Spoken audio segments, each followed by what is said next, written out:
Let's call this meeting to order and rise for the pledge of allegiance.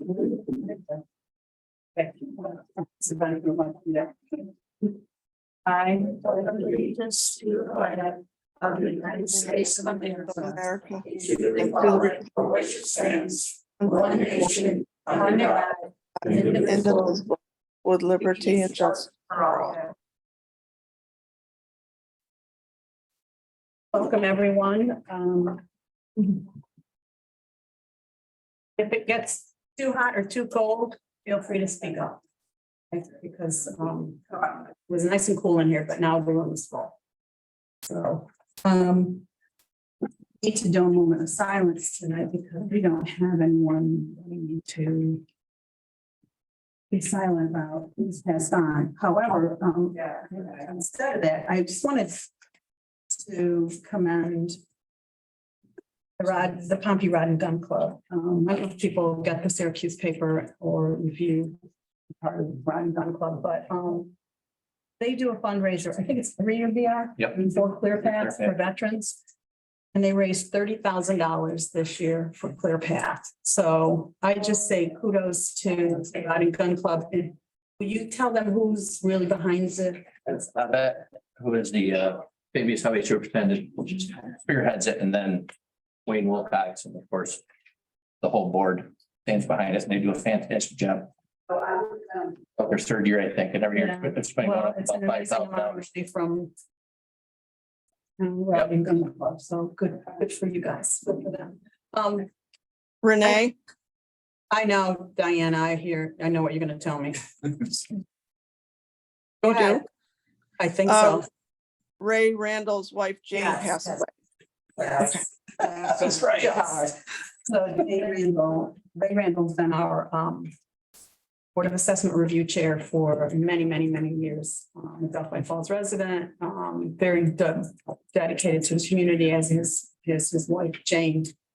And they both had some health issues of late, and I just saw him and talked about her. So I would like a moment of silence in memory of Jane.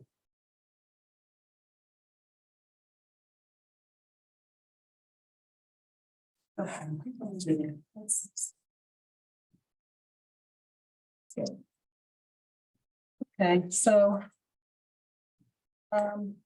first thing on our agenda is a public hearing to amend the town code, to place a moratorium on the process of accepting applications for home occupations or home-based businesses, however you want to call it, but our current code, I think, refers to it that way.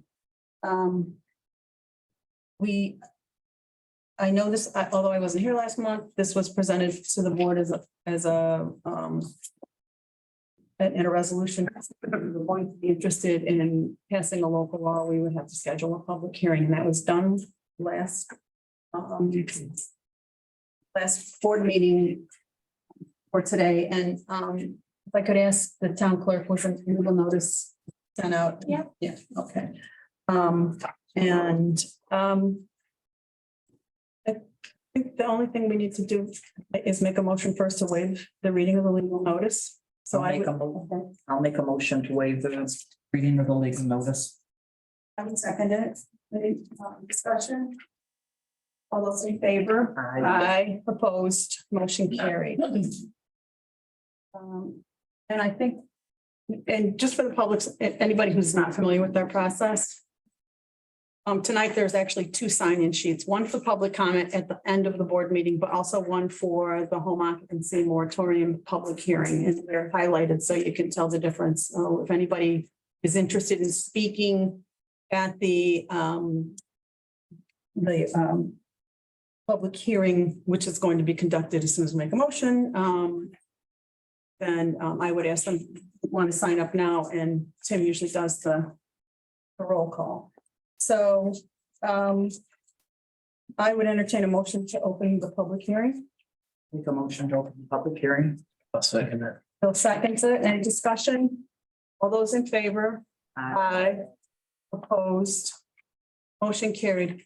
Just one note for anybody who's doesn't realize it, but one counselor, Diana Carpenter, is zooming in as she's out of town, tonight. And we are having technical difficulties with the AV equipment and only have sound right now. So I'm hoping anybody who is watching remotely, or not watching, but is hearing remotely at least. And hopefully we'll get it fixed. Always seems to be something. There's a couple seats up front if anybody needs a place to sit. Nobody's moving. Okay, so you have the sheet? Deb Grenier, 210 Cemetery Road. Good evening. I would just like you to please explain the, what you're proposing, the legislation you're proposing, and also the necessity of it. Like me to do that? Because I don't think it was, I was, that's me, I didn't really hear much explanation what it was. I think we've been talking about it for quite a while, but I would defer to Tim to explain what Well, the one, the agenda said home, occupation, then another, no, the agenda said home occupancy. And then, so that was a little confusing, last month's agenda. and let's home occupations. It's Okay. like a home-based business. So maybe just explain it and, you know, what you're voting on and everything, what legislation you're proposing. Well, I think the legislation has been available since the last meeting. You have to read it, but it's applications for the home occupations in the town of Pompey. As you probably know, if you've been to the board meetings over the past 6 months, there have been issues with the way the statute currently reads. And there's some internal inconsistencies with the statute as it currently reads in terms of which board you would go to, for instance, for a home occupation permit, whether it would be a permit or whether it would be a site plan. That's why the board created an ad hoc committee to look at the legislation, come up with a more consistent language to make it clear the process to obtain a home occupation permit in the town of Pompey. And frankly, I think the ad hoc committee is also looking at various uses which would be appropriate for a home occupation as opposed to which uses are already allowed, what kind of restrictions, and whether there would actually be a permit process for home occupation. So this puts a 6-month moratorium on home occupation permits and applications until that legislation has been redrafted in a way which makes sense to on board and makes sense to the attorney for the town. So these are new people starting businesses that want to start business. Anybody who wants to come in for a home occupation. So existing Permission. businesses that are already grandfathered in. Well, no, that's not true. I'm asking. Yeah, no, if you are currently running a home occupation, but you've never gotten permission from the town to do that, this doesn't allow that. It simply says that we're going to enforce against people who are trying to get a home occupation permit. We're going to put a hold on that until the legislation is passed. Okay, so the people that are currently doing business, are they gonna face some sort of codes enforcement issues? Or any other penalties from the town? That will be up to the code enforcement officer to determine whether or not people are running a business in the town without going through the process. The difficulty is if we're trying to enforce something against the code that is inconsistent, it's very difficult. So we're trying to fix that problem so that in the future, we will have a code that's more enforceable. When did this whole process start? Like when was the first day that people could apply for one of these permits? As long as we've had a code in place, there's always been How long I has that been approximately? have no idea. Since like 2006. The 2006? problem is it's never been enforced. The home occupancy provisions have never been enforced.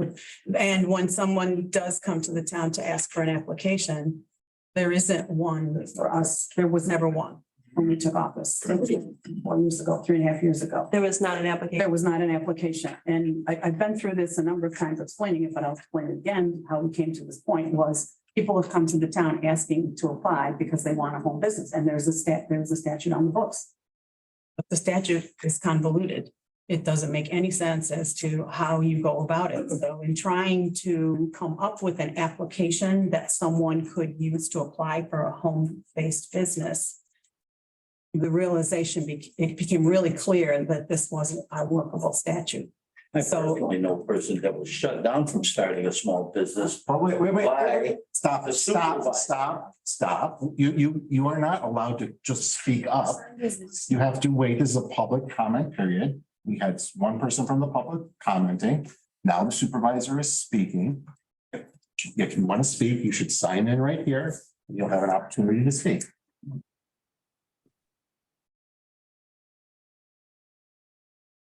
Is there a fee for this permit, this application? None of it's been decided yet because we are in the, that's why we need a hold on it, because there is so much confusion. We can't even offer someone an application because the application is based on the current law and the current law doesn't make any sense. So we're trying to correct it. James is on the committee with me. There's three town officials. There's a planning board member and there are 4 town residents that have stepped up and volunteered to be on the committee as well. So it's a work in progress. It's not an easy thing to figure out because there's so many already existing home-based businesses and we're not looking to scare people away. We're looking to be able to have a process that is fair to everyone. Because we have neighbors that have home-based businesses, but then we have neighbors that don't want them there. And the neighbors that have them haven't ever gotten town approval. And so it's. So should there Not. not be a penalty until you come up with a? There is no penalty, Deb. Okay, There is- I asked if there's some, it was up to code enforcement to penalize people or enforce things. Enforce is different than. And I said it's difficult to enforce if people want to come and apply for it and don't have the process to apply for it. So could there also be a moratorium on like I any? thought I think that's included in here. Wasn't that included that we weren't? No, we discussed this at the last meeting. Oh, I missed that. And at this point, there are 1, possibly 2 enforcement actions that have been filed. I have adjourned those until, and I've asked the judge to adjourn those until we come up with a local law that makes sense. Okay, so could there be part of the law that you're trying to propose a moratorium that you also, don't enforce, penalize people on the new pipe? You can't get permits? We are not enforcing if somebody is trying to apply and get the permit. Till this process is done, until this local law is passed. Okay. We will not enforce against that. All right, Okay. thank you. Does that make sense? Yes, thank you. You're welcome. Next, Josh Warbeck, 110 West Fayette Street, Syracuse, 13202. Not in the town. I'm Josh Warbeck. I'm an attorney at Bousquet Holstein Law Firm. My clients are Matthew Foote and Paige Haas, one of the pending enforcement actions in the town. Sorry. I just have 3 quick comments. One is we fully support the moratorium and an opportunity to write a law that makes sense and has a real process and an actual application for people to fill out for home occupancies. We just want to add that make the application workable and realistic for us. The town of Pompey is the perfect town to have home occupations, especially where people own acres and acres and acres. And we don't want to come up with a process that makes it impossible for people just like us to have small businesses that aren't a nuisance to our neighbors and their premises. Happy to follow the process, happy to follow the application procedure, jump through those hoops. We just want to make sure that it really is possible. Number 2 is I do agree that the moratorium might be improved to say that there won't be any enforcement official. Of course, we have your word saying there won't be. I trust you, but it doesn't say that right now. And lastly, there was never an opportunity or an invitation to the public to join this ad hoc committee. I know my clients might, or maybe there was, but we missed it. And my clients maybe would like to at least participate in that. One of them, they're going to be intimately affected by this committee's decisions and we'd like an opportunity to participate. So, I don't need the answers on all of those things, but those are our comments. Thank you. Thanks. Ivan Fuller, 3915 Route 91. My name's Ivan Fuller. My only comment is, it is not true that people haven't been turned down. The ex-supervisor, Mrs. Marsh, turned down my wife's uncle from starting a small business. years ago. When he retired, he wanted to open up a small lawnmower business. He was told absolutely he could not do it. At the same time, her nephew was running a landscape business out of her property. So there's a lot of things that are said here that are not true, when people are not allowed to open their mouths, and because they didn't sign up, a lot of falsehoods go over. A lot of transparency doesn't happen here. Very easy to shut somebody up. That's it. It's the list. I understand a motion to close the public hearing. Make a motion to close the public hearing. I'll second it. Any discussion on that? All those in favor? Aye. Motion carried.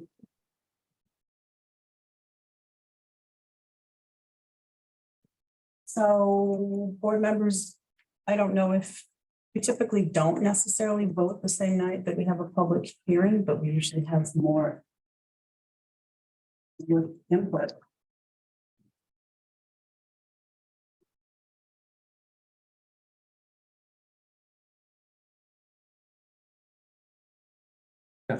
Yes, I would say, and James, you know this because you're on the committee. If you want me to say something, I will. Yeah, that there was the committee members really felt like if we don't have the moratorium, we are going to be pressured into trying to put together something really fast because people are applying and we don't have anything for them to use as an application. So they wanted the pressure to be taken off, and you can confirm this if I get it wrong, so that we would have the time to devote the attention to this issue, because it's complicated because of the fact that there's already businesses in town. And where did Mr. Warbeck go? I agree with you about we need to make it workable. I totally, and that is something that the committee is absolutely sensitive to. We're not looking to be the hammer. We just want there to be some process, some structure.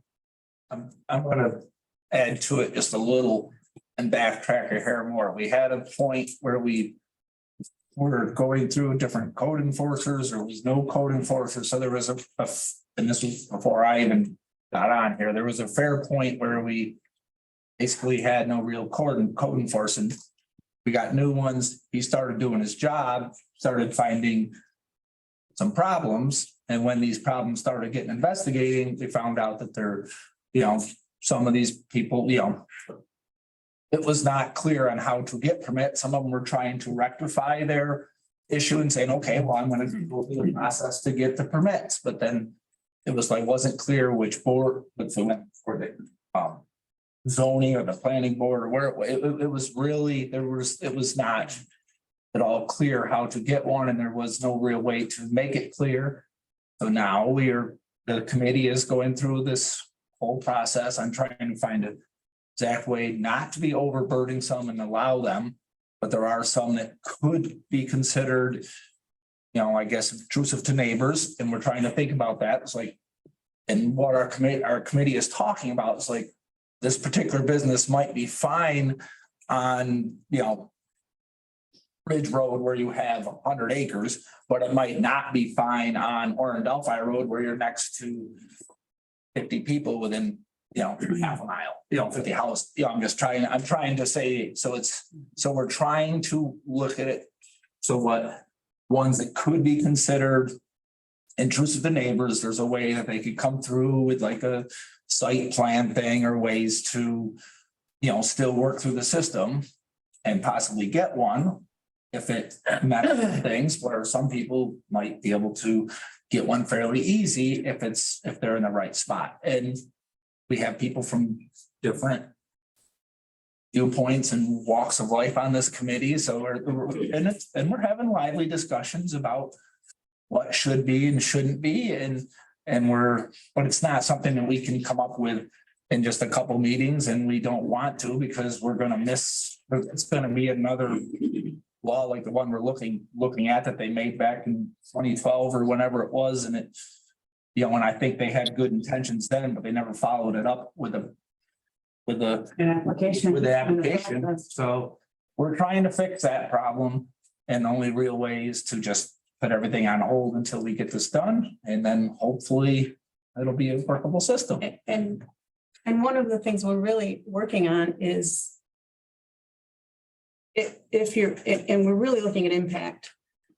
That, you know, neighborhood impact, community impact. And so that's what James was saying. A business in one place could have very little impact. The very same business in another place could have a lot of impact. So it's going to be an issue of impact. And we are trying to come up with sort of a checklist of sorts, but in a statutory format where if you meet these criteria, you don't have to come to the town because your impact is zero. Nobody even knows your business is there. But so that's what we're trying to do. And then the rest of the mix would be, there's some that would be prohibited as of, they're just not appropriate for like a funeral home, for example. But there would be others that are in that middle group of, they don't fit the checklist, but they're not prohibited. And so what do we do with this group? And that's when codes and planning board would get involved. So that's what that's sort of what we're working towards. Yeah, that's, Just one question, are there any participants that are actually in the committee that are actual business owners or? yes, Okay. I'll answer that, yes. May. Can I just ask a question for clarification? I'm not on the list. So Nancy Furdock, Nancy Furdock, Sevier Road. What happens to the businesses who are currently imminently looking to start a business? Do they have to wait 6 months? they have to wait until we have a law that's workable. The law right now, Okay, it sends people to the zoning board, which makes absolutely no sense. It sends them anywhere. It should be to the planning board. So. Yes. Carol Porto, Poppy Sign Road. If you want to put up a little farm stand and you're in the country and you're zoned agricultural, are you considering that a business? That's completely different. Farm stand, there's provision in our code for that. If you look in the code about farm stands are, it's an ag. And that's staying, that's not changing. That's Well, not, I didn't know if you were going to change that. no, that's not, home-based business means a business inside the home. That's really, it's a simple. Really, the ones inside the home are almost. We're really not going, the committee has no intentions of limiting any of them, but the questions are coming, do you have a pole barn? Do you have stuff that's outside the home? That's where the questions are coming in, and that's where the issues with the violations that have been done, they're not, no violation has been put on anybody that has had just a business inside their house. It's like, oh, do you have it? Is it outside? Do you have, big equipment outside? Do you have a pole barn that you're using for your business? Is there a storefront? Is there something else going on besides just inside your house? So they're the issues that we're trying to work through is, how can you let someone so you can use your pole barn, but there's a difference between using a pole barn and building a 200 by 100 foot, warehouse. So I'm exaggerating, but that could happen if we don't put some restrictions on it. So we're trying to work through, and again, we got some business people and some people, we're trying to come up with a census on what would work and what shouldn't. And then okay, well, what's gray and who can work out the gray? And then when we're working towards, probably pointing that towards the planning board to work out the real gray areas on those. Did I say that pretty? Yeah, that's sort of the structure we're looking to build, but it's in the infancy stages, and that's why we just don't have it in place yet, and we have nothing to offer as far as the process. So if the business is not actually inside an actual house, a residence, then it's not considered a home occupation, or no? Yeah, we closed the public hearing, and these are all interesting questions, but the bottom line is it's a work in progress right now. When we have a draft of whatever it is that the committee puts together, we will bring it to the town board. You will have an opportunity to look at it and see it and review it and have a public hearing on it. So this is just about the moratorium so that we can have some time to put that together. So instead of being pressured to get it done because we have applications waiting.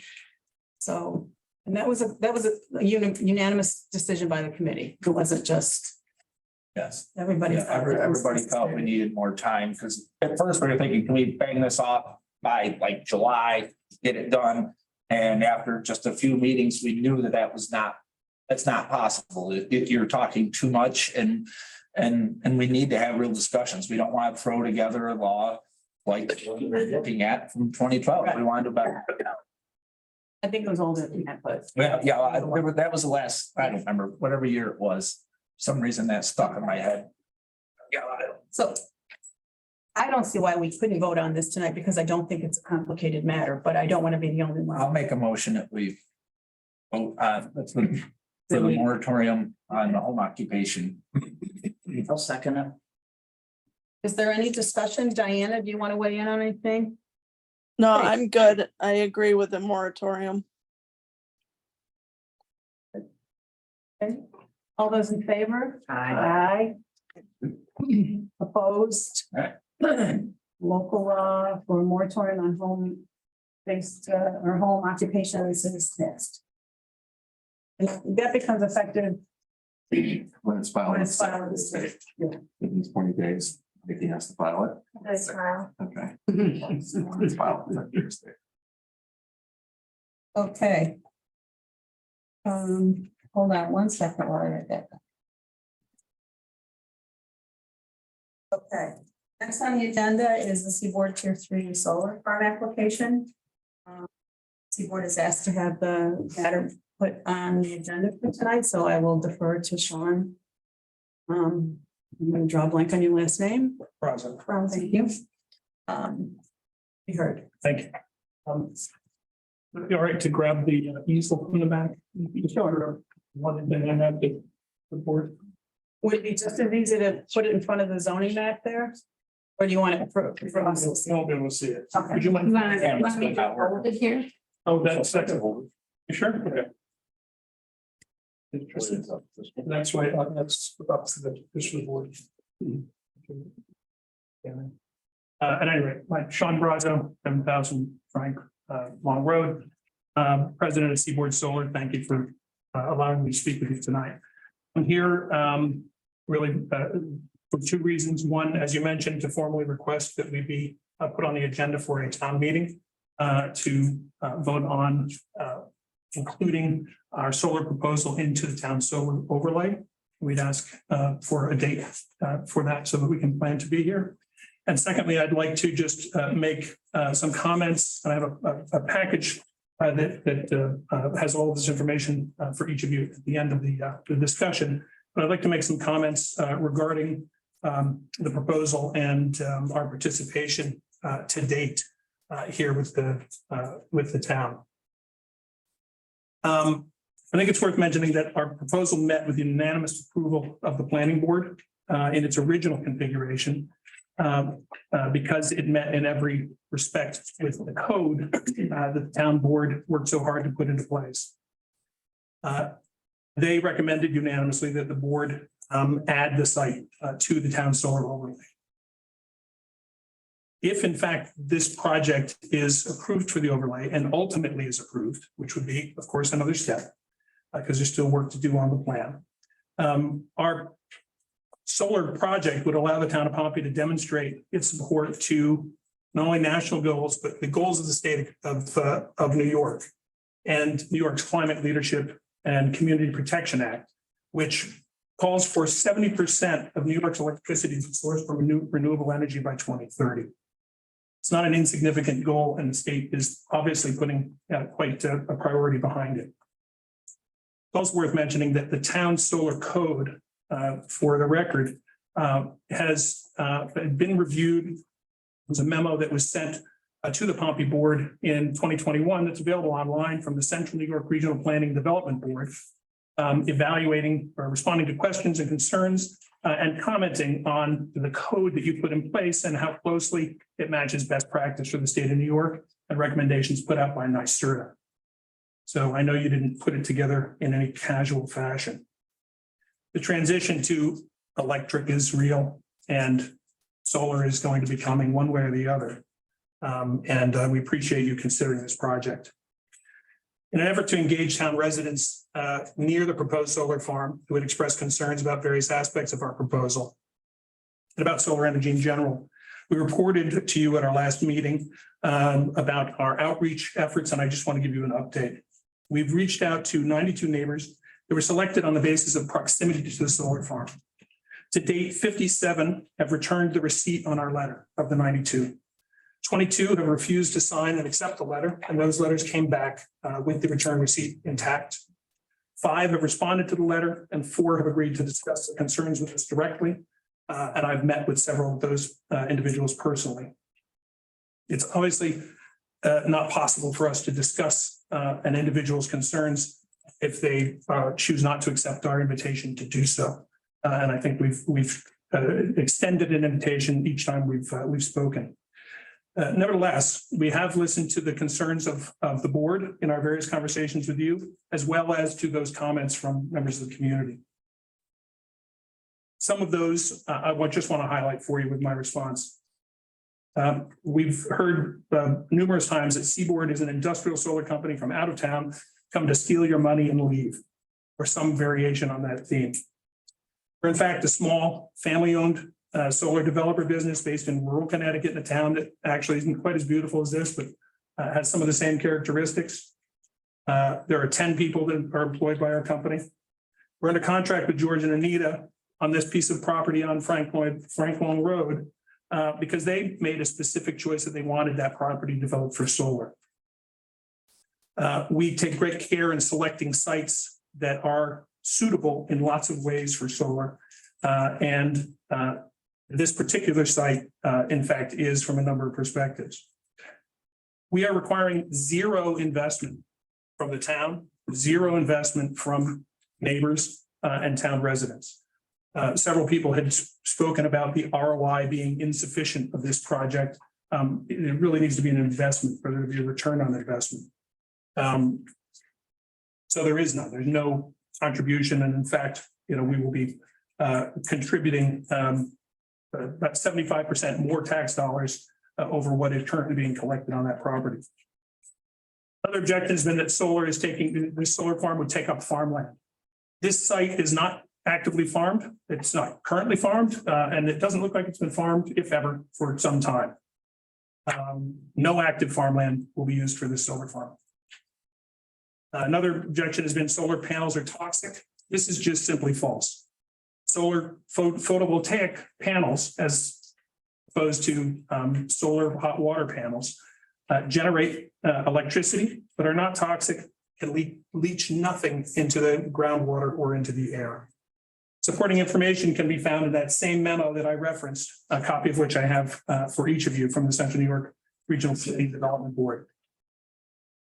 Another objection, clearing trees to build a solar farm makes no sense. These numbers actually surprised me. A 3 megawatt solar farm achieves the same sequestration of carbon in a year as do almost 3,000 acres of forest. We're asking to clear 19 under our revised plan. Can you say that again?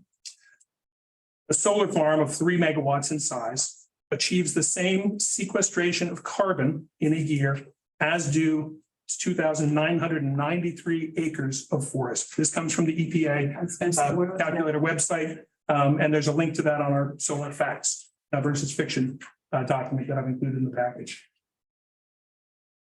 Other objection, commonly heard, solar farms negatively impact wildlife in the area. It's important to note that laws in the U.S. regulating solar farms are some of the strictest in the world, with each application undergoing rigorous federal, state, and local examination. Your environmental committee came out with a report that was attached to your agenda. Several of those items specifically comment on some of these particular issues. They're all issues, as a matter of course, that would be fleshed out in the full proposal that we would have to make to the planning board should we be granted the privilege to move that far. The memo references specifically a wide range of habitat benefits resulting from responsibly developed solar farms, including soil regeneration, increased habitat for a variety of wildlife, including native plants, invertebrates, reptiles, mammals, bats, nesting animals, and pollinators. which, by the way, are directly beneficial to area farms. In addition, the fencing required by state electrical code is usually raised several inches to allow for the passage of small animals through the site. And those sites can be great habitat for small animals because they're safe from bigger animals in some cases. One of the other objections has been the solar farm will create damaging runoff and flooding. This is a particularly important topic for this group. The flooding and the damaging runoff, they're already here. We didn't cause it. You know, we are trying to address it in a way that apparently nobody else is able to in the town. We previously addressed this contention, put forward a comprehensive stormwater water mitigation plan that has been endorsed by your town engineer. Please understand, putting the plan together is significant additional cost, and the additional mitigation efforts will be, again, at a significant additional cost, which we're happy to take on, assuming the project gets passed. This is to help an existing issue. We're not looking to make it worse, and we have professional engineers that will be providing the fine details. It'll be supervised by your town engineer, as well as your building inspectors, and our feet will be held to the fire to do what we say we're going to do. No one else is going to take these steps. And we're happy to do so if this moves forward. One of the largest concerns has been the solar farm will harm the view shed of beautiful Pompey. And I've said this before, it's a stunning landscape. Based specifically on those concerns, as you know, we've reduced our proposal by about 40%. This chart, and then I can have where Ryan sit down, shows the footprint. This now sits back about 1,000 feet from Frank Long Road. It is continuing to have a buffer of mature trees that will surround this, as well as any additional buffer that might be required. But because of the siting of this particular location, where just inside that tree line, it drops about 6 feet, it's pretty clear to us that this is going to be invisible to surrounding properties. We have submitted this drawing. I have another one for you. I want to make sure that we have a fully updated set of documents, should you vote to include us in a town meeting. But it is a significant change in the design to accommodate that particular concern. The clearing goes from 30 acres, as I said, down to 18 in this case.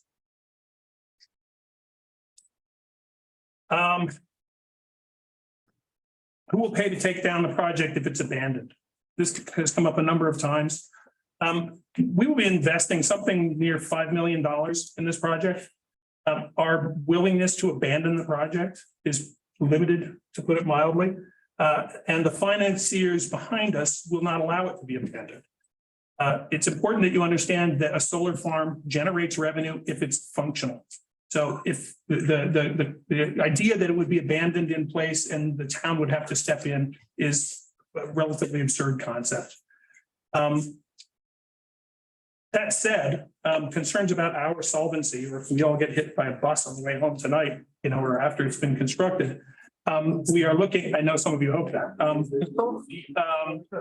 we are looking to put a cash bond in place. So there's nothing that, you know, nothing that would be at risk for our business continuing. The funds would exist for the town to be able to take this down if it needed to come down.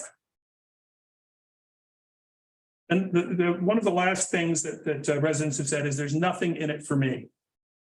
You know, what's in it for me? Well, I'm still surprised by this objection. You know, if someone builds something on their property or they put in a new cash crop, I'm not sure that they would welcome the neighbors suggesting that they needed to get some piece of the action.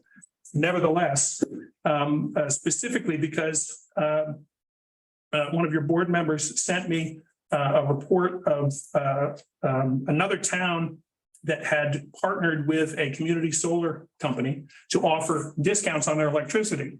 You know, I have worked with several of the same types of organizations and would be happy to extend to any town resident or business who meets the NYSERDA guidelines to participate in a community solar program for the credits that this project is going to generate at a discount of 10% on electricity. That's the standard in the state. And it is, I would extend that to anyone who would be interested in participating. The last thing I want to talk about is that is the objection that Pompey is being overrun by solar. At the last meeting, there was a lot of talk about solar farms coming in and the town is going to be overrun. There were 4 applications in. Actually, there are 2. Solar farms require 2 things, right? Predominantly, they require a piece of land that is suitable for solar, and it needs to interconnect to an appropriate part of the utility grid. Utility grid has 2 basic components that you need to look at when you're looking for a suitable solar site. One are the feeders, lines, and the other is the substations. There are currently just over 18 megawatts of capacity available to properties in the town of Pompey for additional solar. Solar companies aren't going to come in and build a site that is small. So we're 3 megawatts. That's about our bottom limit. So, you know, you have the opportunity here for, let's say, an additional 6 solar farms that could possibly come in all the best of circumstances. That assumes you can find 6 landowners who are willing to sell the land, and that all of the other conditions work. Those projects would all meet the solar code that you have worked so hard to put together.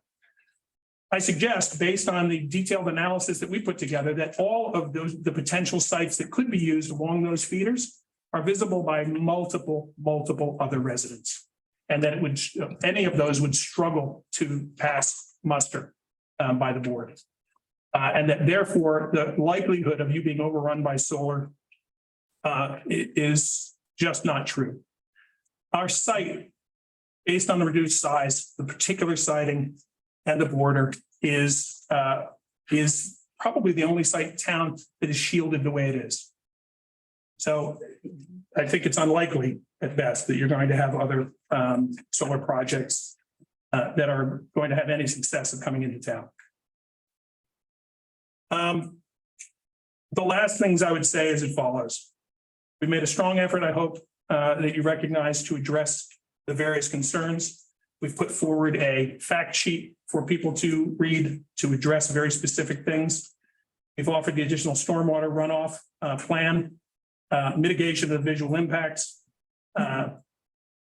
We've offered, I'm offering now this community solar component for people that think that they should get some piece of this. And this review of these other sites, and we're going to provide the board with a detailed study to back up what I've just told you about the potential other sites and capacity on the grid. I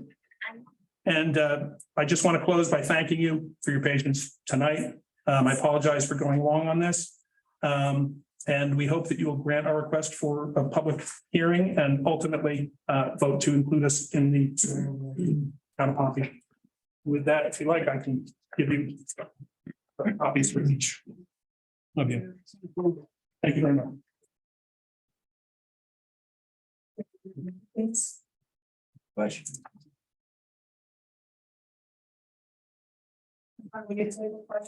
Yeah, absolutely. Yeah, of you said you got, of the letter just sent out, you got 57 responses. 57 returned to receipt, which means they accepted the letter. Oh, they accepted. You know the ones with the green thing on the Oh, back? okay, so they accepted the letter. They accepted the letter, they signed it, and that the return receipt came back to us. Did of all those numbers, did any of them, you know, through your reaching out and your new thing, and any of them changed and given you like their support of this? Well, we had, 2 people stood up at the last meeting to voice their support, and one person sent a note over Zoom that struck me as positive. That I can't track our letters to individuals and their support. And as only 5 people have responded. All right. Yeah, and I've spoken to 4 of them, you know, either directly or via email. It would be out of place for me to characterize their support or lack of support. I think that would not be fair because they're not here necessarily.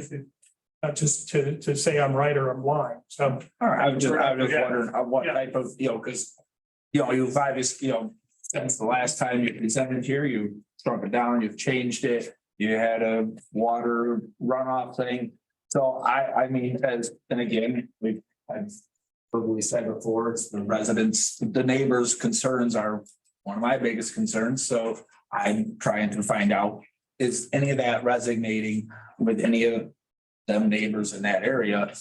As far as are they, I mean, we still hear from public comment, but I'm trying to get from you, are you finding some differences? I mean, are those houses up on top of the hill, when you do the new thing, are they still gonna be, I assume they are, but maybe, are they gonna be able to, see it? still see that? No, because those trees are, I don't know how tall those trees are around it, but you gotta be sitting 6 feet down. The top edge is gonna be about 12 feet, at any given time, and you've got a canopy there that's, what are those trees, 30 feet tall? So it's as well screened as any solar farm that we've ever put together. The short answer to your question is, I sense that there are people who are in support of this that we haven't heard from yet. My expectation would be that if we are allowed to move to a public hearing, that I'm willing to hang our hopes on some additional support coming in before that time. Thank you.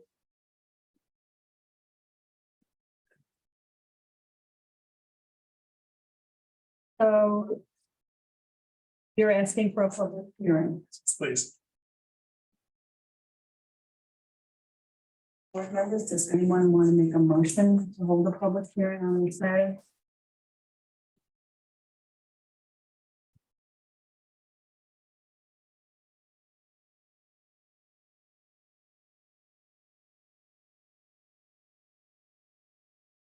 So if nobody is making a motion for a public hearing, it would be a public hearing on local law to allow for the overlay district to be placed on this property. That would be a zone change, as we mentioned many times. The zone changes at the discretion of the town board. If you're not willing, this town board does not support to move that project forward, which sounds to me like there isn't, because there's no motion to hold the public hearing at the next meeting. Is that correct? Nobody's gonna make a motion? So, based on that, I don't think there's support to move forward with this project. Should probably be taken off the agenda. And, the record should reflect that, Vicky, that the motion was requested, none was made. No public hearing will be held. This project should be taken off the agenda unless the majority of the board determines some day in the future to put it back on. Okay. That sound correct, board?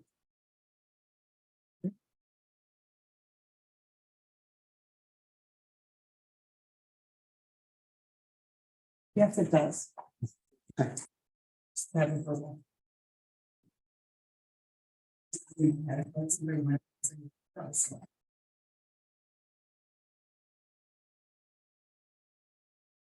If we all of a sudden hear different from people decide to bring it back up, That you would make a motion to.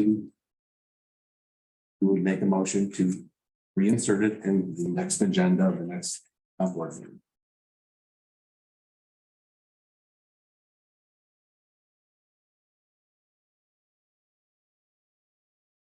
Okay. On the agenda to the historian's report. Okay. Well, it was a bad year for me last year because I ended up having 2 surgeries. Would you like to pass these out to anybody who'd like them? And so you have a small report this year because my hand doesn't like to work still. I'm telling the town historian, anyone who doesn't live here. And I had a great visitor from Michigan today. So, but anyways, last year's years for me. Last year seemed to be a year for me that I worked a lot with authors. And then I forget sometimes how many times I really worked with these different authors. And so last year was a big year of working with Stub Esty, which some of you may remember Emily Esty. They lived on Esty Road. She was the town clerk in 1945 to 1955.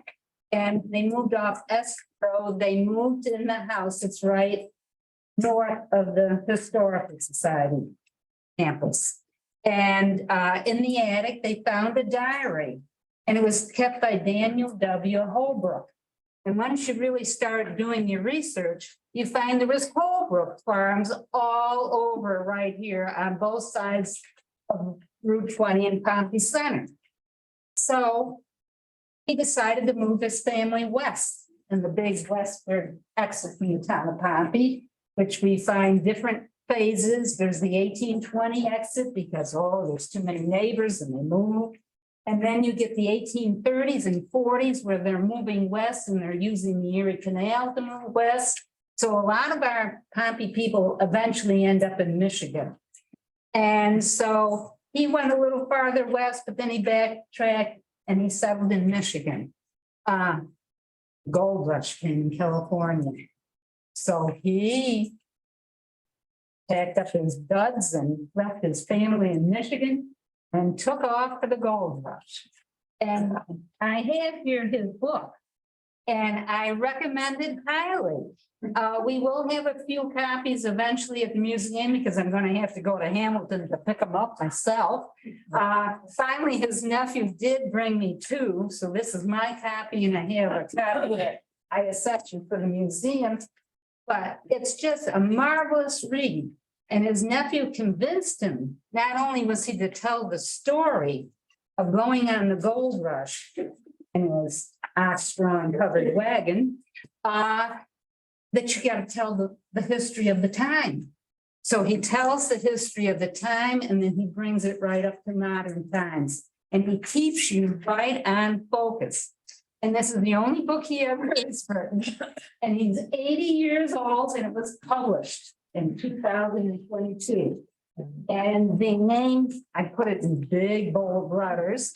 And so I highly recommend this as a read because I kept reading. Because every day he tells you how many miles he went. He went 4 miles or he went 16. And I'm thinking, how did they know how many miles you go in a covered wagon? So finally, he doesn't tell me until the end. They had this gear mechanism on a wheel. And so he could judge how many miles he was going a day. But needless to say, he didn't strike it rich. And so he came back home to Michigan. He only lived 5 years. He died as a young man. I think he was like 45. And so she brought her kids and she brought his body home to Pompey Center. And he is buried in the Pompey Center Cemetery. And she stayed and lived with her brother on this side of Route 20, right over there. And then she ends up and she buys land. And for that time period, say ladies, 1850s, 1860s, women didn't own land, right? She had her own farm eventually, and she had her own land, and she took care of herself. And so she's quite an amazing story. So it's just a good read for you. Bruce, I don't mean to interrupt you, but will you say the name of the title of the book? Because there are people listening that can't. It's Oxcart Gold Rush from Pompey Center, New York to Sacramento and back. The diary of Daniel W. Holbrook, 1845 to 1850, with additional historical narrations. So it's an excellent read. Plus, we dealt a lot with Jerry Anchel, and who is the local author, grew up at Delphi Falls, wrote all his Pompey Hollow books, and I love him immensely because I ended up those kids that are in the stories. I had most of their kids while I was teaching school.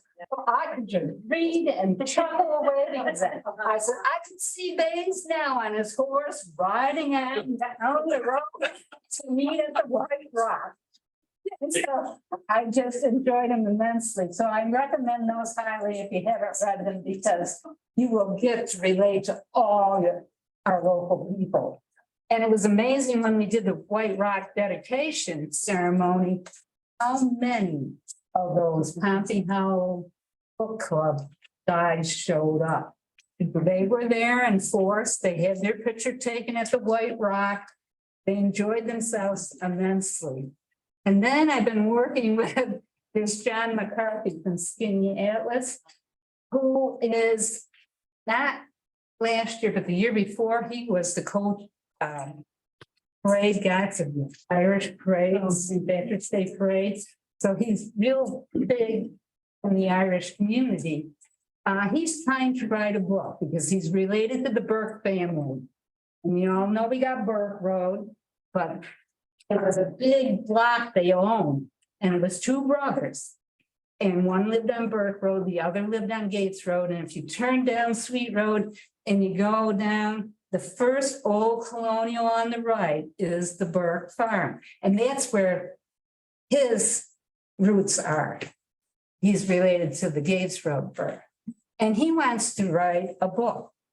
But he was thrilled to death because one of the windows at the Catholic Church was given by the Burke family.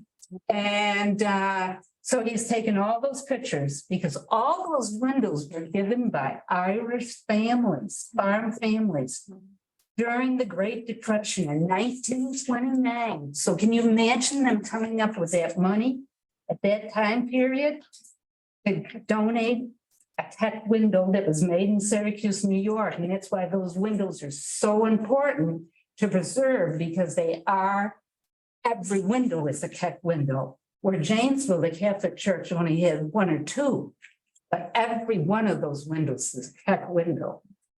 And they're just priceless. So I worked with him, but he also, Ann always, our president, is good at grant writing. And she got us a grant from the Library Council with the correct names in the write-up. And he took more of the glass negatives that from the Clapp family that we have, and from Gary Lyons that lived in the Pompey Hollow. And so more of those you can see now in the New York State Heritage Site.org. So you go type in NewYorkHeritage.org and you can put Pompey Historical Society and you can see glass negatives that we got from the grant before and these that are just out there now. And plus he did more. We have a lot of Perry's out there from the previous grant, but from this grant, we now have the sketches and the sketchbooks of Perry's. So they're all out there on that NewYorkHeritage.org site. So work with him. And then I see, what's the owner of Plainville Turkey Farm? I can't think of his name right now. But anyways, he always came. He wrote 14 books after he retired from doing the Plainville Turkey Farm. And I helped him on his farm book. I helped him on his post office book. So I forget how many of them just roll through that door over there and I end up doing research for them. And so it's always a learning experience for me. Everybody said, you know so much. And I said, I knew nothing when you start. You just learn on the job. And if you like, I knew my Janesville history, even though I lived in the northwest corner of this town, where my visitor today, his ancestors from the northwest of the town, and finally find out maybe we were related because my great-great-grandfather married a Raymond, and he's a Raymond, and he was looking for where the grave of his ancestor was from 1813, which is hard to find in the town of Hopkins. Because a lot of those stones are gone, or maybe they were buried on their own farmland. And so it's hard sometimes to pinpoint those. But at least I sent him down in the territory. He was going to go walk the Janesville Cemetery, even though I talked to Craig Titus and he says, Ruth, I don't have a record. And I said, well, I kind of had my book here, but I said, I didn't know if you would have any information or not. But if he's there, he's in the back part of the cemetery because that originally the road was on the back side of the cemetery on Route 173 going into Janesville. That was That was the front of the cemetery, and that was the back. And so you just learn every day. And so when the visitors walk in the door, I welcome them. A lot of them come from out of state. I work more and more with real estate people. And I think sometimes, I hate doing your job for you, you know, but they want history on the house. And if it's an older home, you try to help them out, send them in the right directions. And so, and then many local residents, new people coming in, if they buy an older home, they want to know a little bit about their home, so we try to track it down. We get gifts, and getting the gift may cause a whole big research nightmare. Like last year, we got a coverlet from an Allen, and it tags it to Delphi Falls, and then it's an early 1830 coverlet.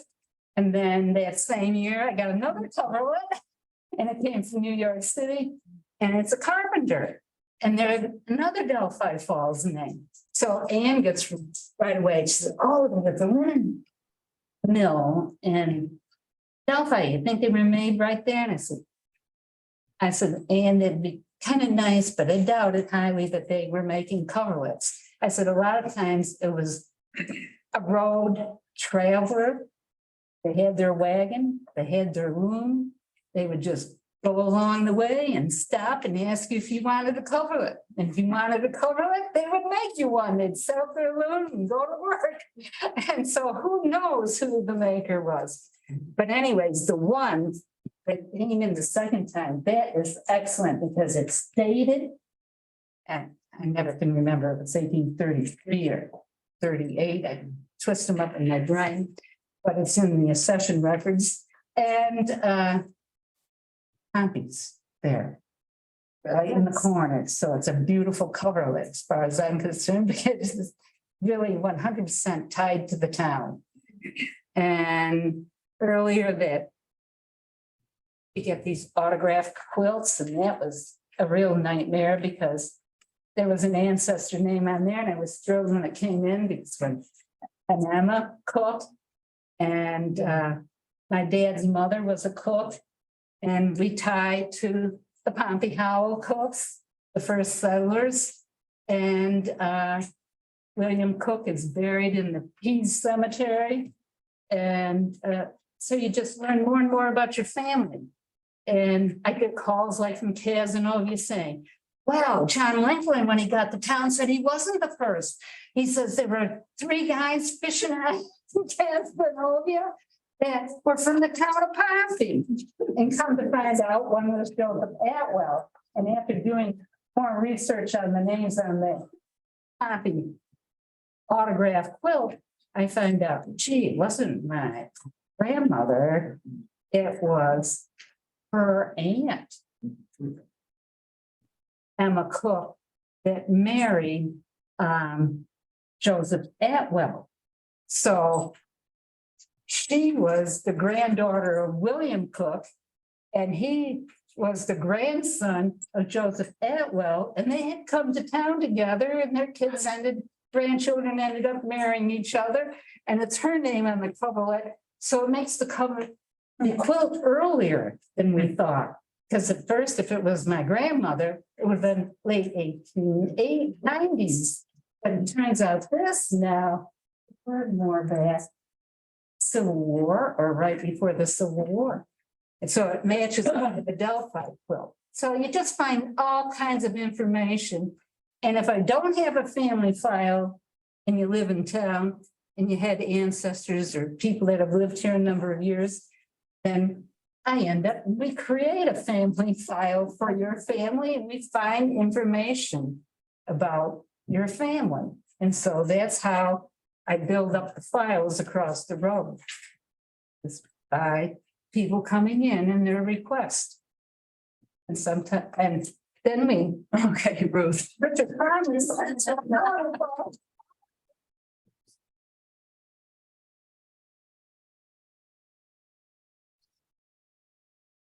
People that are experiencing our historian for the first time. She is a treasure. She really is. She knows so much about this town. She has lived here All my life. all your life. Taught in the school district has, no, if you want to know any teacher, if you know anything about the town, she's the one to go to, but you are a treasure. We enjoy you so much. If you had the privilege of having her for a teacher, I guarantee, and now this room probably got a sample of why you would never have forgotten her. That name will stick in her. She was always gonna be Mrs. Holtilling. Mrs. Haswell was the same way. I know, but that's what it's always thought about. But I'm telling you, if teachers, that kind of, she still has it today that she had back when I was in fourth grade and just, Yes.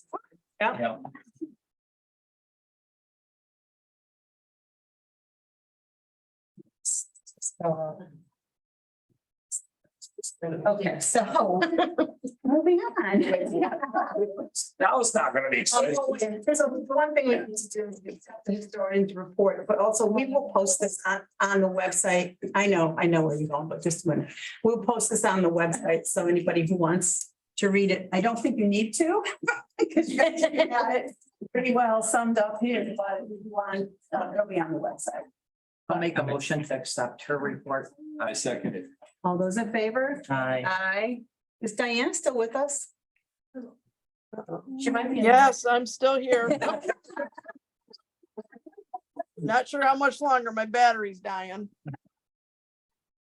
Okay, all those in favor, please say aye, aye, opposed, motion carried.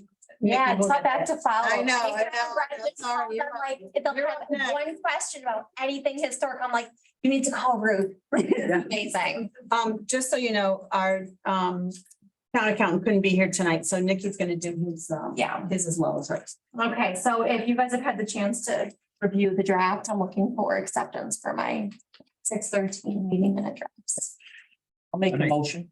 If you mind. Make a motion to accept her, minutes of the. Second. Now, I wasn't here, but I did watch the video and I did review the minutes, so should I vote or not?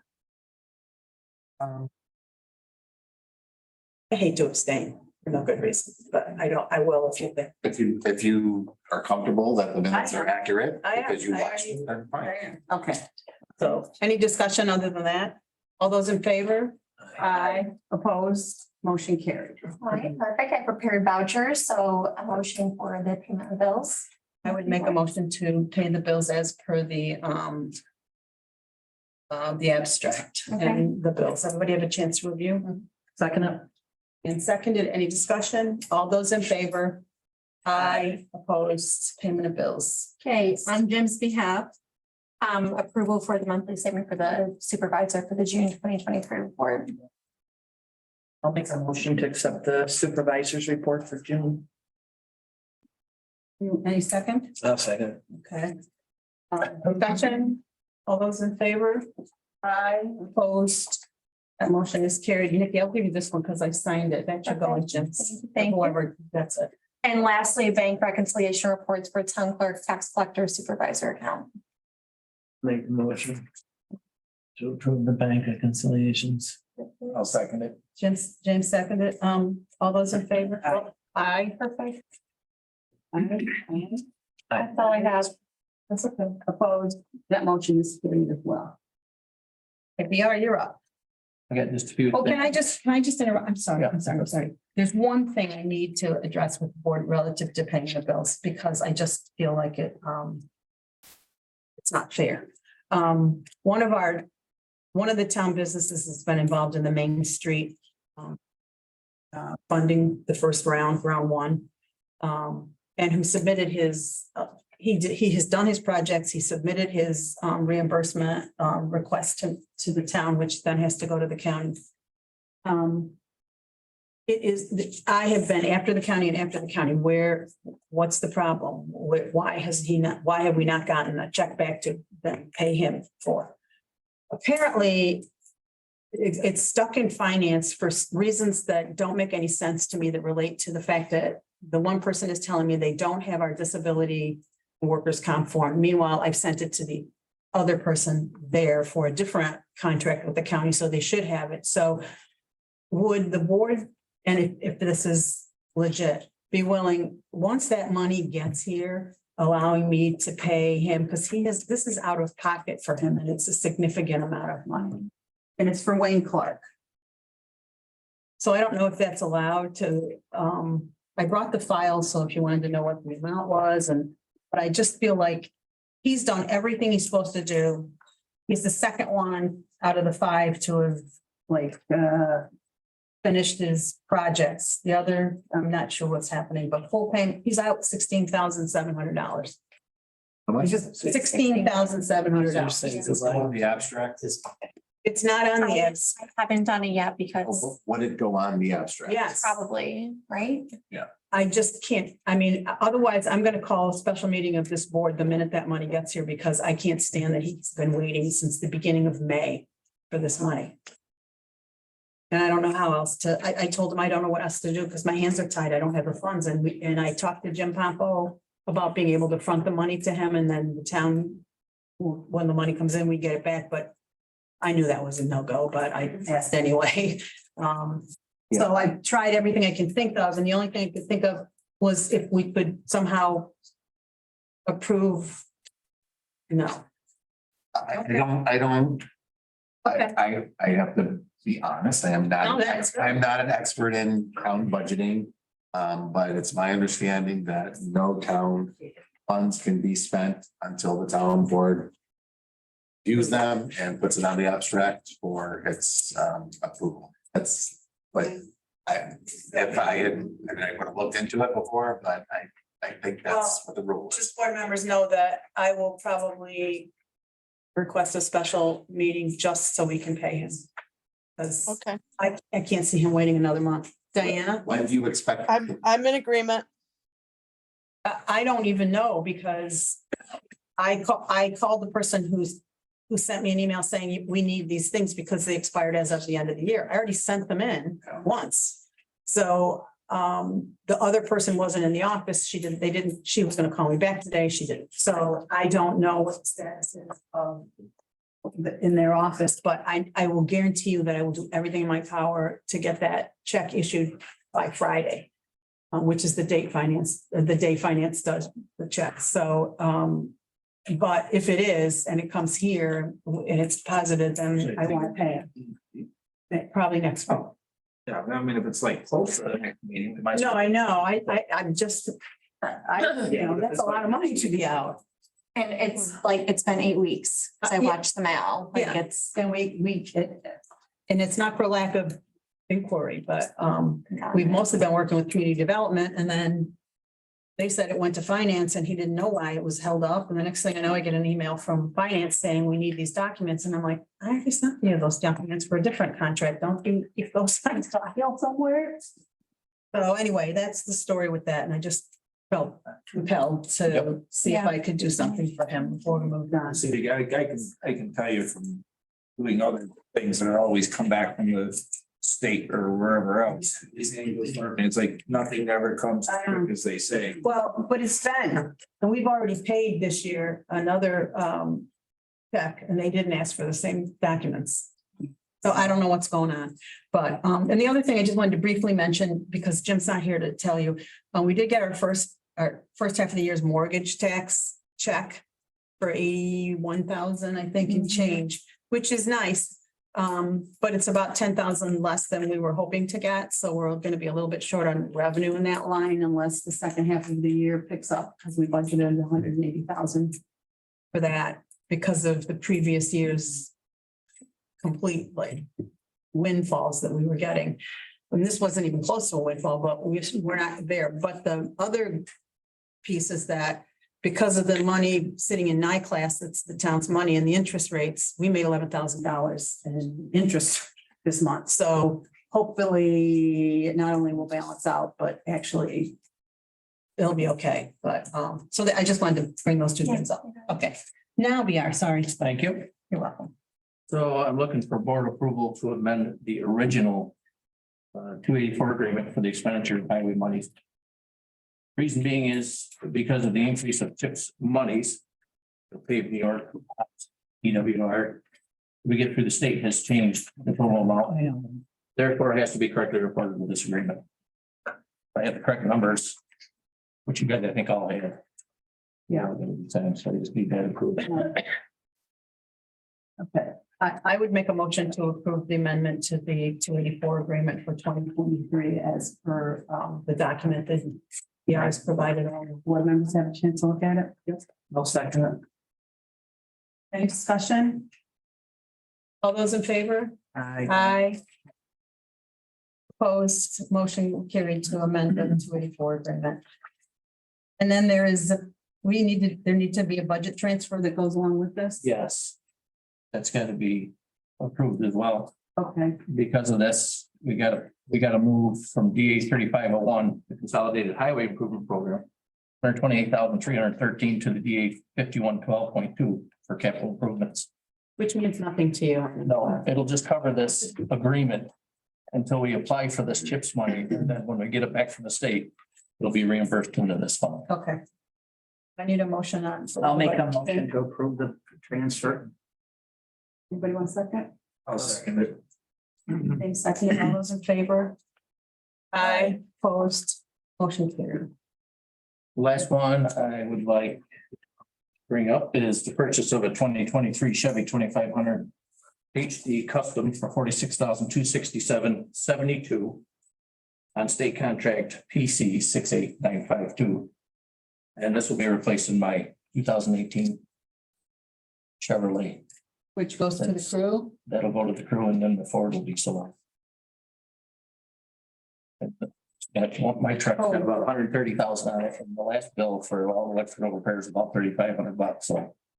It's about time, and actually it's a year late. Did you get a chance to look at the quote that went along with the? Here. I didn't make I didn't make copies for everybody because I figured we could just look at that one together. But we're short and yet on that, Yeah, we budgeted, I think it was 43,000 for the last 2 years, actually. Same amount, not an additional 43,000. yeah. Carried over, Yeah, it's carried over. I believe and you need. 3,000. It's different. $3,267.72. This is for what was already budgeted, Yes. approved, just this lacking $3,000, basically. We're just Yep. short that much. Yep. And VR suggested maybe using some ARPA money for that. Before we do that, I wanted to see if there was some other money in his budget that could be used before we took ARPA money for it, which I'm not opposed to doing, but I just am asking. If there's any place else in your budget where you could move $3,200 in. Well, I don't want to touch the repair budget because that one took a heck of a hit last couple of I months. Well, I'm just, if there's not, there's not, Yeah. but I don't know if there is. Are you gonna?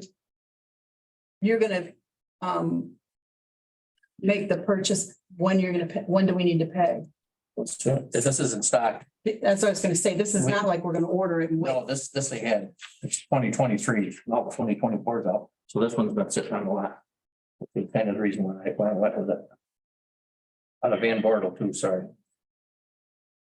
Which is in Macedon, New York. I really, well, I don't know what's the rest of the board think. I don't oppose getting the truck. It's just how we come up with the 3,200 and change that I'm a little bit. Well, I recommended the general fund. Of course. Well, there's the contingency line. Yes. In the general fund, of course. I guess we could use that. We don't have a budget transfer sheet for that tonight. That's No. the problem. That's one of the problems. Did you do that transfer for the others, for the 284, or did Yeah. No, Jim did it. Jim did it? Yes. Okay. Can't they come?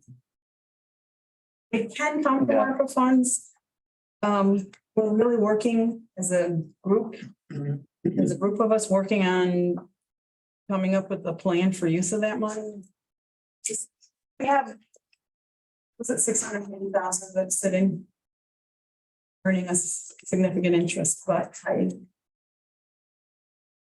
just, That's like 3 is an unreal. No, it's not a lot. Protects all the other lines without. what do you guys think? We still look, well, the account. I know. Yeah.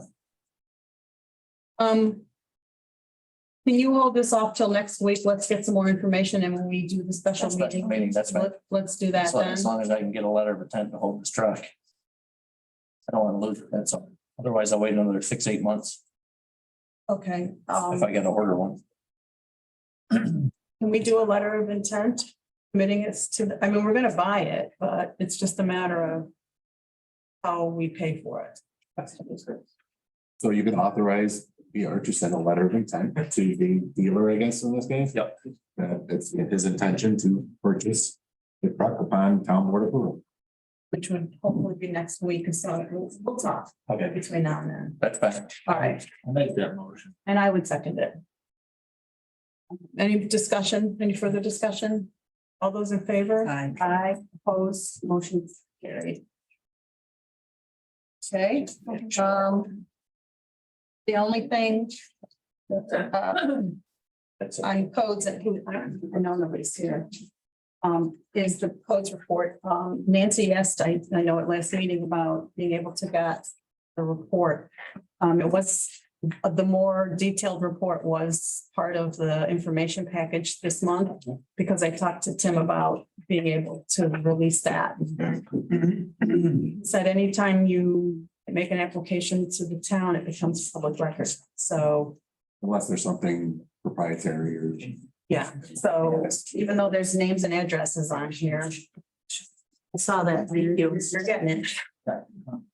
We were trying to, we weren't sure when we were putting the packages together and we were trying to protect people's privacy or respect it, but it's, I guess, once you do something with the town, it loses that right to privacy. So, Tim. Yes, I provided you with the resolution. I am moving my law practice to a different firm. The town board wants to do office services. To you for the rest of the year. You can transfer the engagement letter to them. I provided you. It's supposed to do that. Same terms and conditions of my existing engagement. So, we would need a motion to. We accept. Is this a resolution? Okay. So we would, need a motion that we are going to switch, we're going to, unless people don't want to keep Tim. And I had one board member get in touch with me in a panic. That might be switching from Tim. I mean, nothing.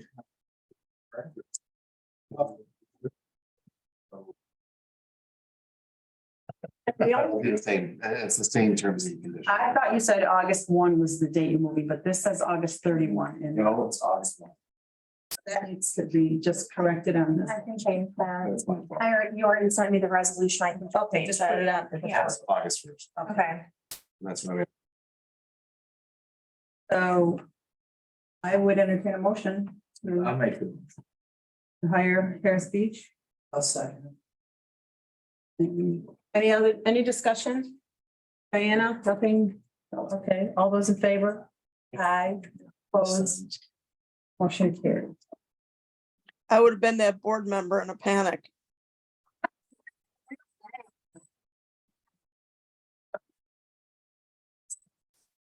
Okay, Bill, first of all, thank you for stepping up. I thought the same thing when I first happened, so. Yeah.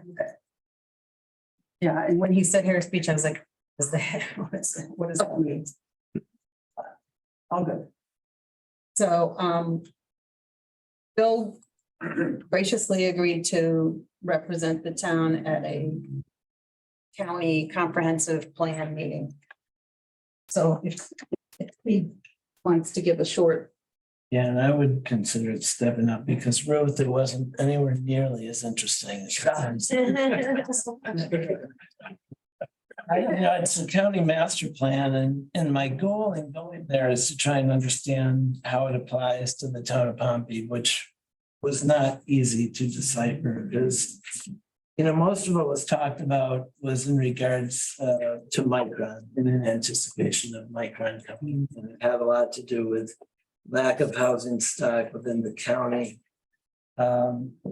Which I think is ironic because I believe there's a moratorium on sewer extensions and there's so, even if we wanted to help to accommodate, is that correct or not? There was on a build out. So Didn't Joni have a moratorium? Yeah, it wasn't. It technically wasn't a moratorium on extensions. There are certain sewer treatment districts that the capacity is very Near max. yes, near max, that they won't allow hookups unless we meet certain conditions, but it's only in those areas where it was an issue. I think they have upgraded most of those systems so that that's no longer like as huge a problem as it was, but it's still But it doesn't apply to us or not? down here.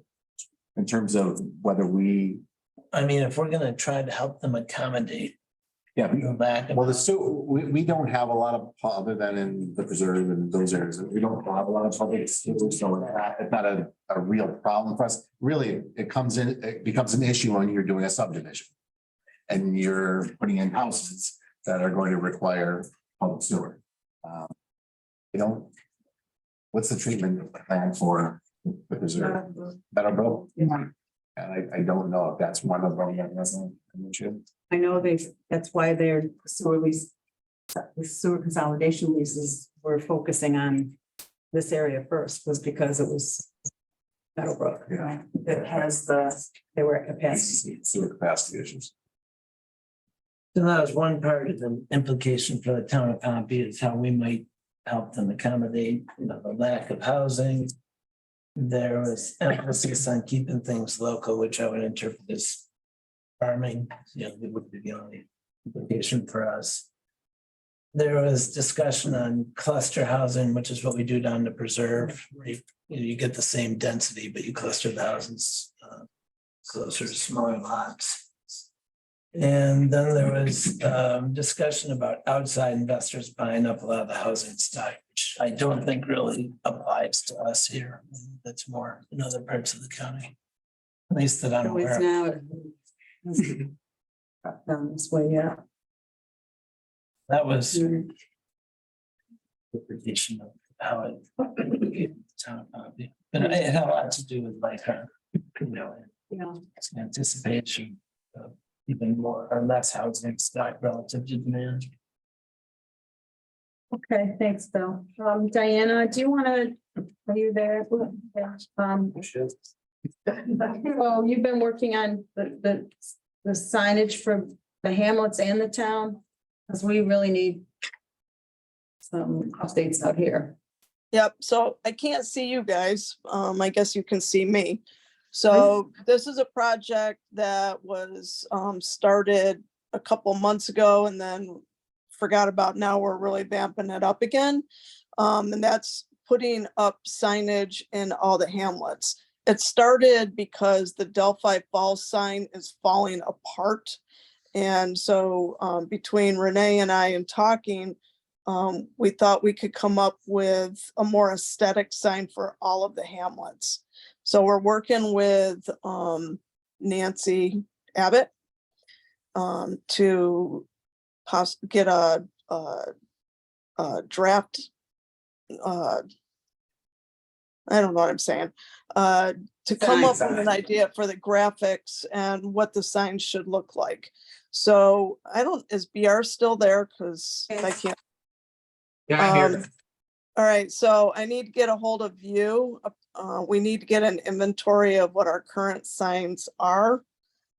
So I will reach out to you when I get back. For the hamlets. Yeah, For that's the fine. hamlet.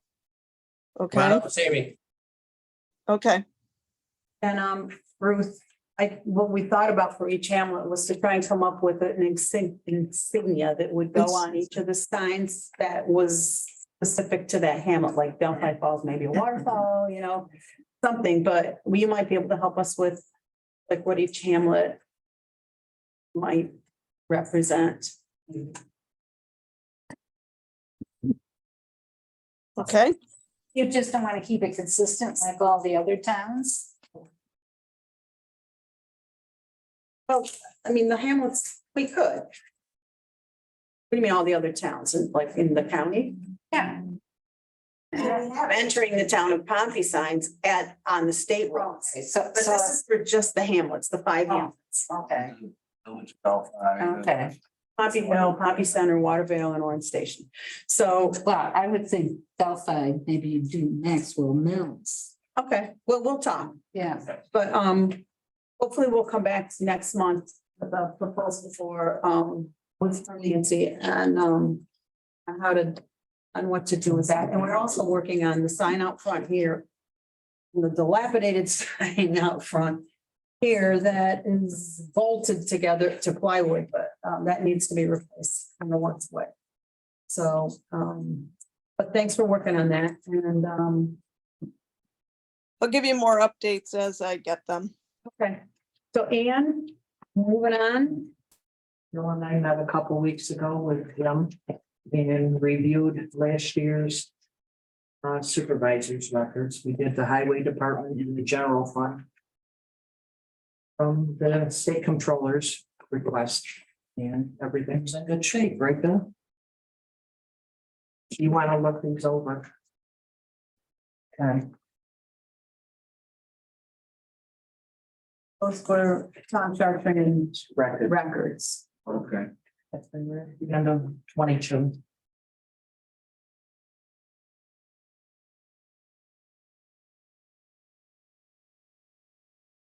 Yeah. We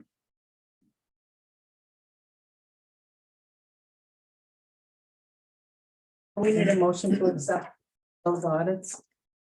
I'll make a motion. Accept the audits. Need a second? Second.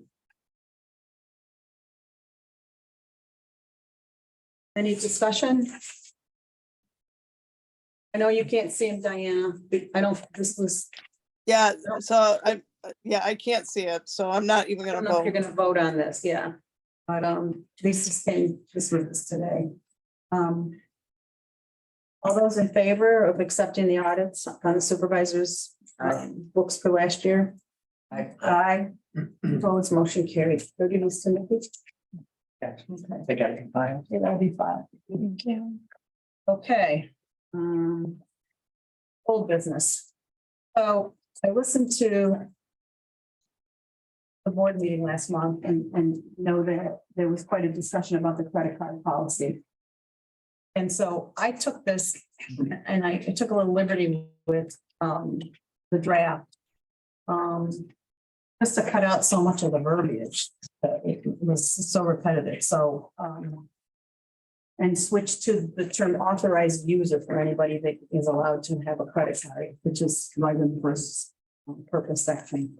Also, it's like, instead of saying municipal credit card every place, just the word credit card. So that's like not a very significant change. The other place, I heard the board loud and clear that this would be the town clerk's responsibility to administer the credit card and oversee the compliance with this policy. What I did under authorized user responsibilities is tweak the language. And what in section B, the credit card shall be used only for the purchase of goods or services for legitimate town business. And then I added this phrase, but there's part of it left out because I forgot to include what was discussed at last month's meeting. But it should read, and only when no other reasonable or convenient form of payment is an option. I think that's what you guys discussed. At least that's what I heard. Okay. So I added the words reasonable or convenient. And then subject section C. Prior to any purchase, any authorized user must determine that sufficient funds existed to cover the purchase at the time of payment. So that's going to be on, I mean, the intent is that only the town clerk and the highway superintendent really need a credit card because the rest of us don't purchase. So that is the intent, is that they would be if we pass this and we would authorize them as users. So this is not going to be, they're going to be intimately familiar with budget and be able to make sure that funds exist in the budget. So that's why I put that in there, that language. And then the section D, I took out the whole last section. That was, you guys are talking about it. And just changed and moved it here to say that the authorized user must retain documentation of a purchase made with the credit card, and that it must itemize the purchase. Non-itemized receipts will not be accepted and can result in reimbursement to the town by the authorized user. Documentation must also identify the purpose of the purchase, whether it's office supplies, repairs, maintenance, equipment, whatever, and the budget line from which the expense is to be debited. And the only other thing I heard that I didn't add in here from the board meeting last month was that it sounded like you wanted language in there about other documentation, like, and I don't know what that meant. Of good goods, and maybe it meant kinds of things that are contained in here. I don't know if we think that language is sufficient or if it needs tweaking. And as Tim always says, and I heard him say it last time, this can always be revised, so. So that's D, and then on E. It's incumbent upon the authorized user to submit the documentation, and then I added the sentence, but I forgot to put it. I didn't put it in here, but this is again, Jim Pompo's failure to do so shall result in revocation of, can result in revocation of the credit card. So I added that sentence to E. Does that make sense? Okay. And you want a lost or stolen credit card to be reported to the supervisor? Not the clerk, even though the clerk is one of the two. I wasn't sure, so I put both in there. The clerk is one of the two that would have a credit card, but it can be to the town supervisor. That's fine. I just want to clarify with you that that's what you want. Well, then I'll leave it like that. It notify the clerk and the supervisor. Yeah. Okay. Then we can play with this. Card usage. I talked to Jim Pompo at length about this last week, and it tracks what you guys discussed, which is that all the purchases have to adhere to the town's procurement policy. For town purchases, a credit card purchase over $1,000 must get prior authorization of the board. So that would be you, Nikki. Anything over 1,000, and then BR, we track with the 8,000 that you're allowed to spend. So any purchase over that on a credit card would be required to get prior board authorization. That. Yeah. Okay. That's right. And then lastly, I moved into this section, shall be the duty of the town clerk and each authorized user to ensure that at no time shall a purchase cause the town to exceed the established credit limit for the credit card. Well, that sort of takes away that having to set a limit in there that what you were talking about last month. It shall be incumbent upon the authorized user to check the credit available with the town clerk prior to purchasing. So that would be a way to make sure that nobody is going over the limit. That sounds good? That sounds good. Okay, and then the next page is just there is a requirement that any authorized user has to sign an agreement that says they understand the policy and they agree to follow it, blah, blah, blah. So if this sounds good to you with the three places I said, I missed putting in Jim's, or not, it really is only two, I think. In section B under authorized user and then E under authorized user. I would submit this for the town board's approval. If that's the policy, and so we can say, because we can't get a credit card until we have a policy. Make a motion to accept this. Okay. I'll second it. Like I said, any discussion? You guys did a great job going through it last month. All in favor? Aye. Aye, opposed? Motion carries. Okay. So, You like a Cabela's credit card or? Just for the purposes of these, I would put one, two. I'll format it, again. Okay, So that. okay, yep, Because otherwise you have to. yeah, we've run into that with me on the home occupancy committee. It's okay, one of the committees. Okay, just a quick update on the swim program. I've talked to There are almost 50 kids, I think, at this point taking lessons in Tully, significant and small. I've talked to Village of Cass mayor because he's on the committee for Cass College, because we really want to get back there to be able to. He is very discouraging. He does not think that the facility is going to reopen anytime soon. And that is a real loss to the town. And I know James and I talked about it earlier this year, that we really need to look at what our options could be for next year, because they're going to be, they might be very limited unless there's somebody that's going to step up, which nobody's been interested in. The state police might take it, but there's nothing permanent. So anyway, it's not a very encouraging situation, but we will keep pressing the issue and talking about it. New business. There is a very generic amendment that you all have. It's a DocuSign that is for, quite honestly, the speed reader contract that we entered into. I don't even remember how long ago. But because it's been delayed so much, they needed to renew the contract term. So this is simply the amendment that does that. Does that make sense to you? Mhm. So it extends the contract through September 1, which allows them to pay us, because we're owed like $19,000 from the county. So if I would like authorization to sign this, with the signed document, so I make a motion, we authorize the supervisor to sign the amendment number 1 for the speed radar contract. Second. those seconded, any discussion? All those in favor? Aye. Opposed, that motion is carried. Where's John? John, do you mind coming up here, just if there's questions? John's been very helpful in finding us a vendor, contractor for installing a water treatment system in the town hall. If any of you use the bathrooms here, you know what the iron is doing to our faucets and toilets and sinks, and so there are, John put out a proposal or a request for proposals, got 3 back in. And was it 2? Oh, yeah, there was 2. It was the windows, it was 3, 2 back in, and there's various options for each one, and different.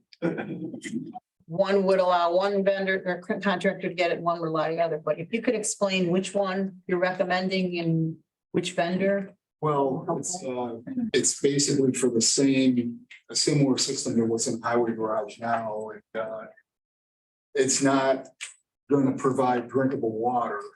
That's just not possible with what we've got for a well here without investing a lot of money. So essentially what we're trying to do is just eliminate the corrosion of plumbing and the staining of the fixtures.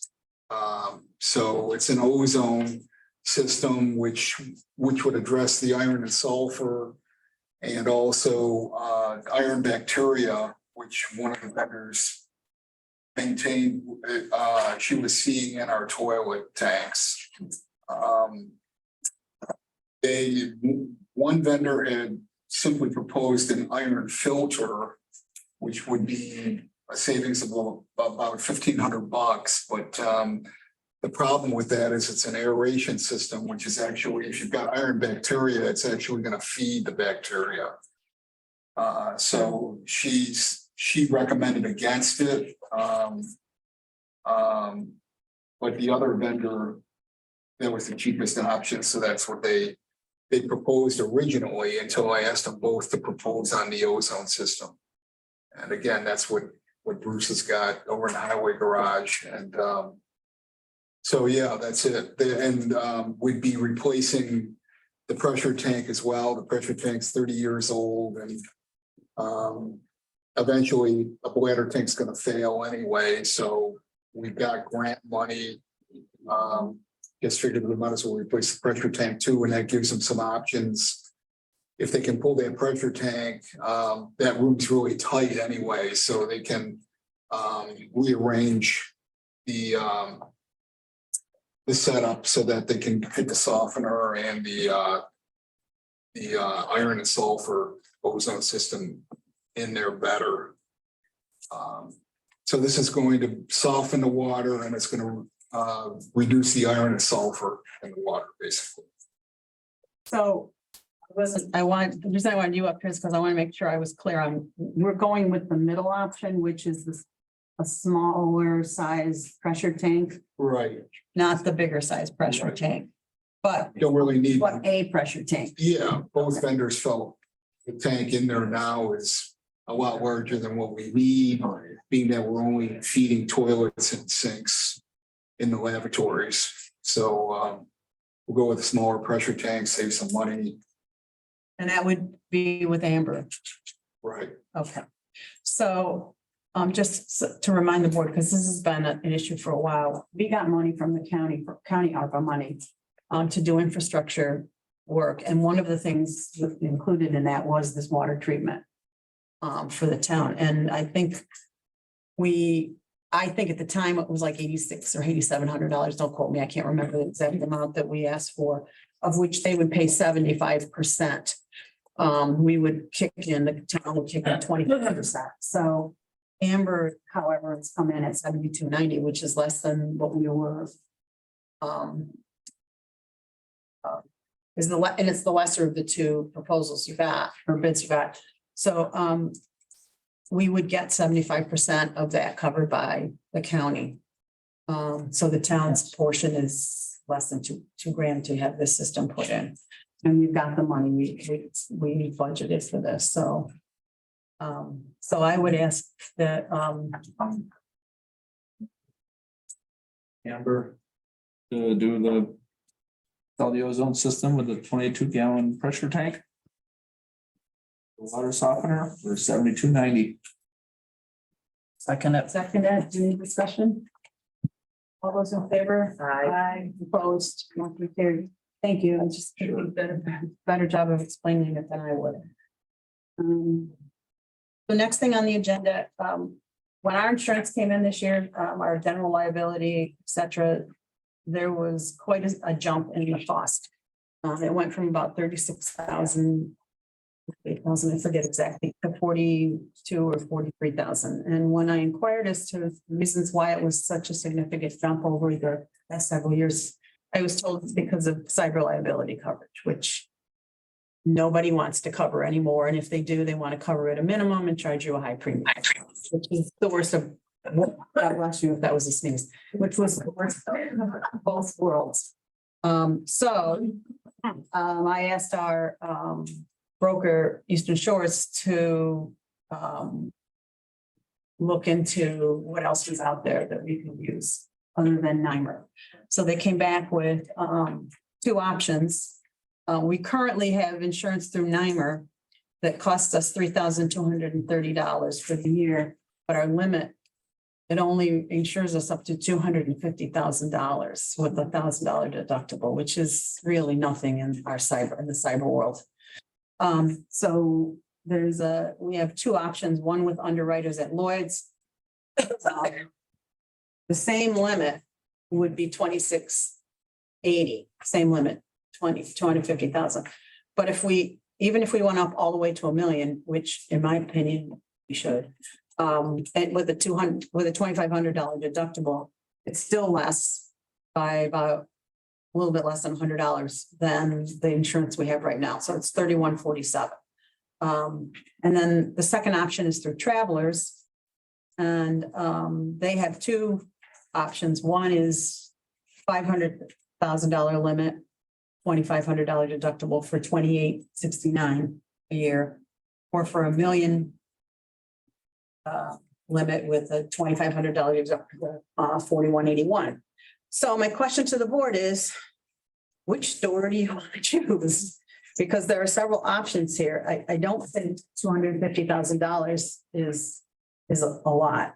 And if we went with 1 million, it's still less than what we would be paying. Yeah, I mean, Currently doing 32. yes, yeah, so we're not gonna save a whole lot, which was my whole point in looking at this, but when I look at the options and it seems like it maybe is a more practical solution with the higher limit. Makes sense. And I don't know about you. Quite a little coverage for the same money. It's just Yeah. a little bit more. Right, right. So I don't know, Diana or Bill or anybody else want to weigh in on what do you think we should do, but Well, the cyber insurance is across board everywhere now. I have to have it in my other business too. And I think you're right, the 250,000 isn't enough. so Motion. we need a motion to choose one of these options that I will then take back to Eastern Shores and ask them to purchase this for us or switch us to this. Make a motion, we do option one with the $1 million coverage deductible of 2,500 for the 3047, which is actually less than what we're paying now. I'll second it. Any other discussion? All those in favor? Aye. Vote. Motion carried. Okay, last but not least, I listened last week or last month to the meeting. Of the discussion about the cemetery maintenance issue.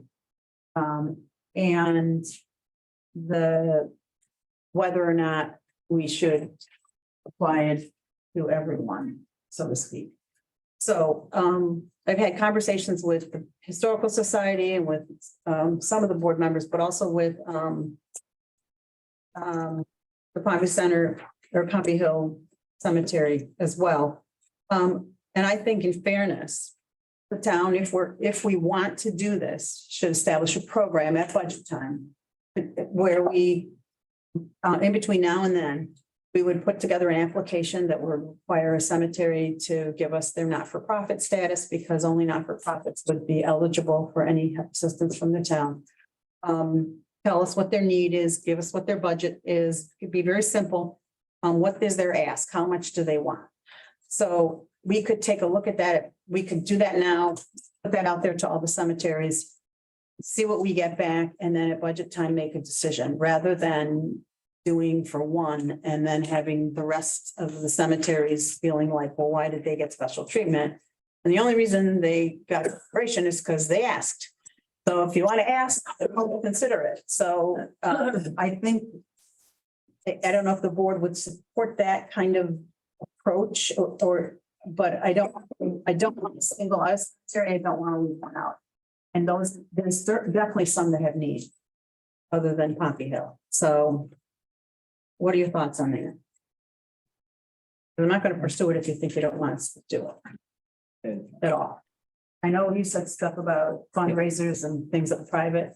Yeah, I get that. I think it's a struggle. They had,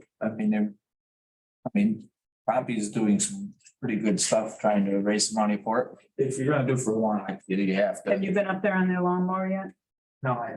Well, let me tell you, that is an experience because it is older than God. It's to turn that thing, but it's a significant amount of work. And I'm not saying they're gonna mow. The highway's gonna mow. I'm just saying if they have need and they wanted to present it to the town, I would rather do a program where they each applies and we would consider and it could be a one-time thing where, we just do it for, use some of our ARPA funds for that purpose to improve the cemeteries. I think that would be useful. But again, it's because I listened to the meeting last month and there was quite a bit of discussion. I think it has to be put out evenly you have to be able to at least put out a way for other cemeteries to help also if you're gonna help one, and if not, you really can't just pick out one and you have several cemeteries in the town. Well, I don't think we didn't pick anybody out. They came to us. So. Yeah. So brought to my attention, we have to be Yeah, we have to make sure. We can work on an application and get it out to the cemeteries if you want to consider this a budget time for next, for like whoever. And just put on hold anything with Pompey Hill. What do you think? At the least, I mean, I'm hesitant to add another line. I know. to the budget, but But it will be a discussion at budget time so that we'll have an idea of what it involves and we can say either yes, we can or no, we can't. And I think it would be more suitable to address it then than to try and do it piecemeal. Yeah. Yeah. Okay. I think that's all I have. I don't, there's a public comment sheet over there. Polly, do you want to give that to Tim? I have. You already got it. Oh, he already has it? Okay. Yes. Number one, Ivan Fuller, 3915 Route 91.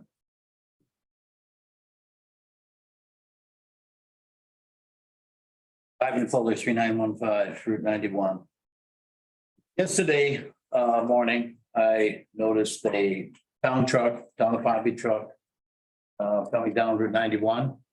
Driving up Franklin Road, I noticed that it was full of road debris. So I followed it up Franklin Road to see where it was going. Went down a private drive, so I won't mention any names. So I turned around and I went back home. Later that day, as everybody knows, it rained really hard for about 45 minutes. The creek in front of my house filled right up. Actually came right up level with Route 91. I thought it was going to overflow. It got pretty close. It also turned brown. As brown as this wall right here. It was chocolate brown, mud flowing just as heavy as could be. After it stopped raining, an hour or so later, another Pompey truck came down through. So I followed it back up Franklin Road. And it went down the same driveway. And I know the person that owns the driveway, so I pulled in with it. And I walked over to where they were dumping this stuff and looked over the edge of this embankment, which is 60 to 80 foot, maybe even taller than that. This embankment has been built up by the county and the town, and as far as I know, maybe even the state, possibly for 10 years, 20 years. I don't know how long they've been dumping here. I've found out since then that the neighbors below this embankment have had problems with muddy water running through their yard. So this individual has run a trench underneath this embankment that runs this dirty water back to that creek. This is now running this gravel and road debris or whatever it is that's flowing down this every time it rains extremely hard, back to this creek, back to my house, through under 91, back to Butternut Creek, back to Janesville Reservoir, over the dam, and back to all the other lakes. So I believe this is the problem. We've had major flooding for all the 40 years that I've lived on this road, but we've never had this thing plug up before. These stones and the rocks, I think I now know exactly where they're coming from. Now, when I called the county on this, I believe they have stopped dumping there. Something needs to be done to stop this. This can't continue. This is where the problem's coming from. We need to have this addressed and we just can't do this. There's a thing that I also looked up. It's called erosion control guidelines. Now, I know a couple of months ago, there was a thing in here where we did something in the town to make sure that we don't dump trash and dirt and garbage goes into our drainage here. But this is exactly what's happening here. We're taking all of this out of our ditches and we're dumping it down this hill, and then it's getting washed right back down into creeks, right back down through past my yard, right through Janesville Beach and right down Butternut Creek, right through Janesville Reservoir, which, by the way, the people that live in that new community down there are fighting with the Army Corps and Engineers to dig out that pond because it's filling up with mud, which we're not helping out very much at all. So I just wanted to bring this to the attention to the town because this needs to stop and we need to find out why. I mean, how much of this is there and what's in this soil? Does anybody really know? Has it ever been tested? We clean the ditches, but is there antifreeze? Is there anything else? Do we know what people are dumping in the ditch? Was there a car accident? Is there oil in there? We all have wells there. We drink this water. There's a lot of questions that could be asked here, you know?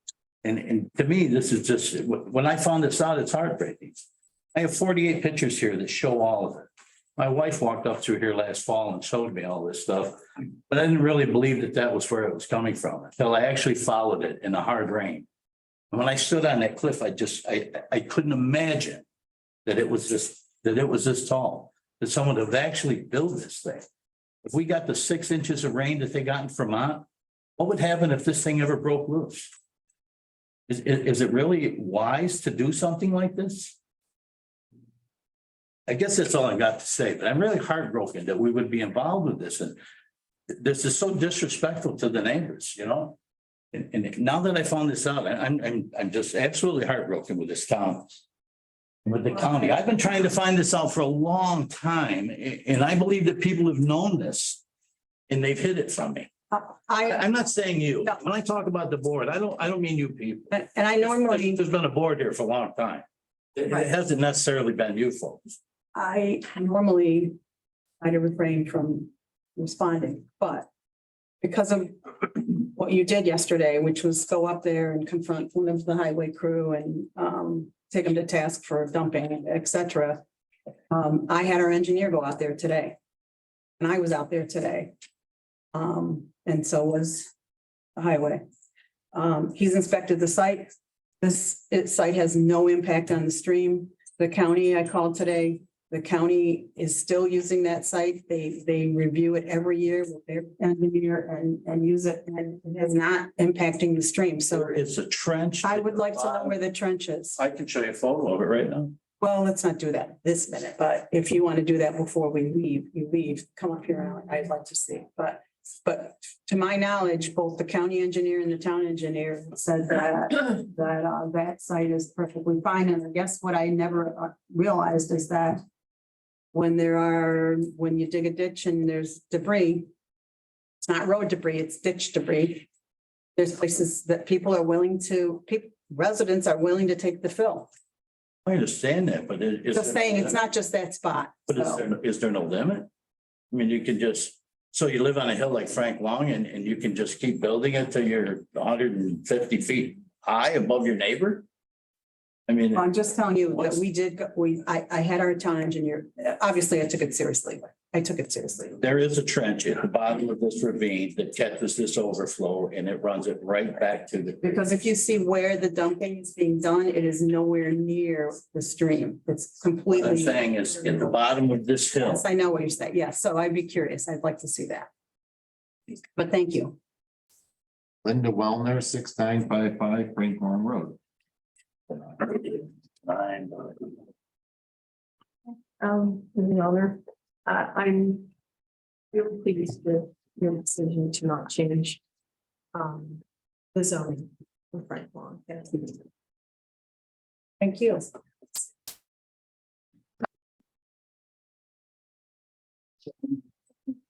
Dale, Was that applause for us or for Linda? Dale Sherman, Pompey Center Road. Very little applause, okay? Dale Sherman. Sorry. Yeah, 3844 Pompey Center Road. I grew up in the town of Batisco, up in the hills of Batisco. Beautiful day. And when I ended up moving with my wife, we settled on Pompey. We've been here 20.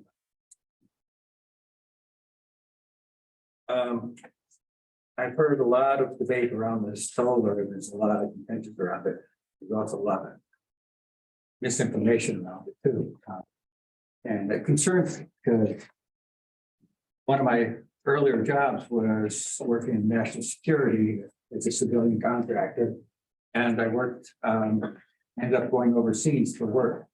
And this is immediately after the two energy crises of the 70s. And so I was overseas working and I was shown what's happening in other countries, how they're addressing energy crises caused by political turmoil. And I came back and changed careers into energy education, and that's where I've been for 4 years. And most of my education has either been at national conferences or locally at training centers for training contractors, energy efficiency, solar, alternative sources of power. And in that 40 years, part of my work required I monitor temperatures. And what I've seen is a moderation of our heating degree day annual. The amount of heat we need to heat through the winter and the amount of cooling we need through the summer. And it's shifting. We need less heat in the winter and more in the summer. And in those 40 years, I've seen a change in that weather. And that correlates with what I've read from other reports. And I've also noticed in the 25 years, I've had more and more power outages. If there's a storm coming through, I know I'm going to lose power. And it gets frustrating. And I know our grid is shaky and there's a drive to electrify and say, wait a minute, our grid's not ready for this yet. But there's a lot of smart people out there working on it. National NREL, National Renewable Energy Labs. Government research, they're doing a lot in trying to make the smart grid, make a smart grid for us, the microgrid. Microgrid be, if we have another ice storm like we had, storm like in September 19, power for weeks, we microgrids could survive that and keep people up and running. And if we had something, I don't care where it gets put necessarily. Some of you are very concerned about where it is, I understand that. But if we have renewable energy within our town, we are a microgrid and power goes down and we can't get power from the centrally generated sources, a microgrid to keep us alive and running. And it's working in other countries. And we could play catch up and make it work here, but it requires that we try to work with people that do want to develop solar farms here. I follow what's happening in other countries along this line. They're doing agrivoltaics, where they're doing combined agriculture solar under the same one. Now, some of the stuff about solar having toxic chemical effects news and study first making. By the way, Bell Labs invented the solar cell in 1954 in New Jersey, and that solar cell still works. It's in the Smithsonian. So it lasts a long time now. And since in the past 20, 25 years, it's turned around. Production has gotten efficient and clean, and it's a lot more reliable now than it used to be. So after 25 years, which is a typical warranty, we're looking at 90% capacity still available. They can last a very long time. And if you take it out, you're back to farmland if you want to farm again. I have friends, colleagues, both conservatives and liberals working in the field side by side on this stuff. And these are people that are staunch political opposites, and yet they're collaborating on these projects because they see it as a national security issue. That's the way I see it. I came back and changed fields. Our national security is in addressing our energy issues. And efficiency is one way, having our own sources here. If you go electric, look at the history of electric prices, it's a lot more stable than it is for fossil fuels. Mr. Chairman, we gave you 5 minutes and that was what that bell is. So, I'm sorry. no, that's fine. Do you? I'll wrap up. So if anybody would like to talk to me further about it, I'd love to engage anybody about it.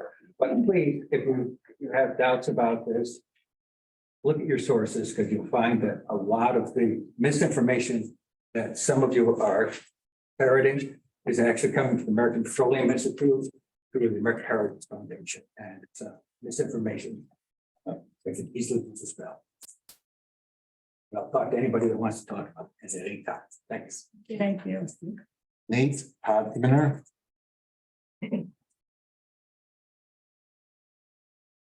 Examiner, 3966 Kinder Lane. Pleased to have the opportunity to speak to you. I've been here before, and again, the privilege that we have. Be also pleased with obviously the inaction which caused action in the result. But earlier in the evening, the one small thing I wanted to just mention and volunteer a little bit of my time. I'm hoping that sometime in the future, that there might be a moratorium to study some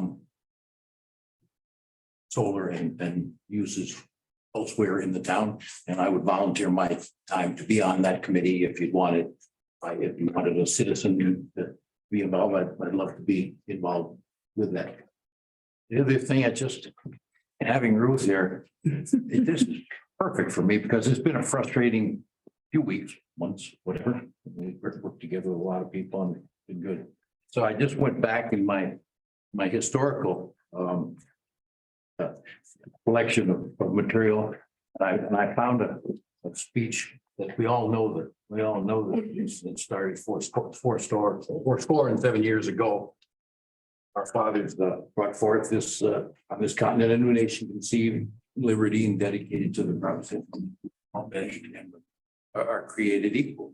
But the last part of Mr. Lincoln's speech, I just would like to read that here because it had meaning to me. And just wanted, he said, it is for us the living rather to be dedicated here to the unfinished work which they who fought here have thus far so nobly advanced. It is rather for us to be here dedicated to the great task remaining before us, that from these honored dead we take increased devotion to the cause for which they gave the last full measure of devotion. That we here highly resolve that these dead shall not have died in vain, that this nation under God shall have a new birth of freedom, and the government of the people, by the people, for the people shall not perish from the earth. It had meaning to me. I thank Mr. Lincoln for it. And I thank you for the Pete Worth.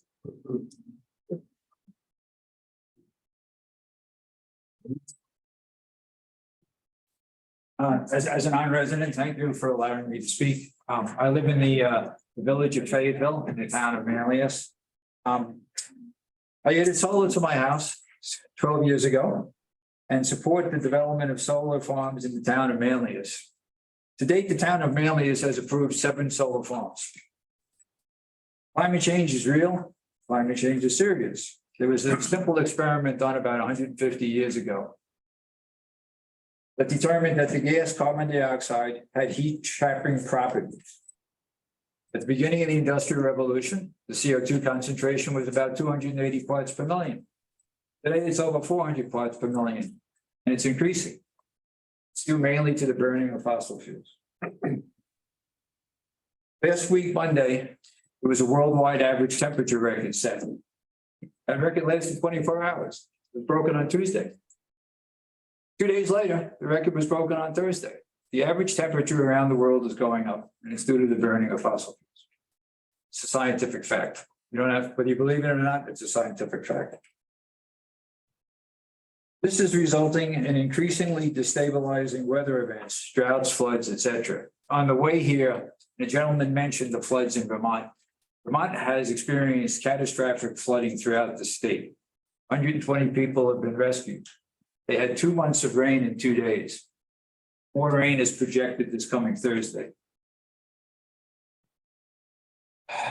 Downstate, a woman died, a young woman actually, was swept away in flash flooding around, I believe it was West Point. They had 8 inches of rain. You know, locally in Oswego, there was a declaration of emergency. Roads were washed out. They had 3 inches of rain in 90 minutes. This is the signature of climate change. If you don't believe in the science behind carbon dioxide and greenhouse gases, there's nothing that I can say that will convince you of the need for solar farms. I spoke with some folks at a presentation a few weeks ago that were opposed to solar farms because they didn't want to see it. You know, that's valid. I understand that. What is happening is Pompeii, it's happened in the town of Manlius, it's happening all across New York State. We are moving from a model of industrial-sized solar farm power plants, which were generally placed in poorer neighborhoods where people had little political power, to small-scale renewable energy plants, solar, wind, all across New York State. In this process, there was pushback. People don't want to see it. mean, a good example is in the town of Manly is we had a solar farm proposed on our capped landfill. And you would think that'd be a no-brainer, because if you know what a capped landfill is, you can't put any buildings on it, commercial, residential, anything. And the town had to monitor it, so us taxpayers paid about $6,000 a year. Well, the problem was it sat in the bowl, and it was hillsides on either side. And on the top of one hillside, there were homes where that cost $1 million. And the people didn't want to see it. They didn't want to see it so bad, they took a lawsuit out against the town. The town prevailed. The lawsuit was dismissed. And the taxpayers, we benefited by that solar farm being constructed on the landfill. I would encourage the town of Pompey to look beyond your borders. To think about what's happening throughout the Northeast, throughout all of the United States. In Canada, 14 million acres of boreal forest caught on fire. We experienced the smoke here. I've never seen anything like it in my life, and I've lived here since the 1970s. That's the signature of climate change, and we need these solar farms. I understand there's local opposition, but we need them. The town of Manlius has approved 7. I hope you will think about the development of solar in this town of Pompey. Thank you.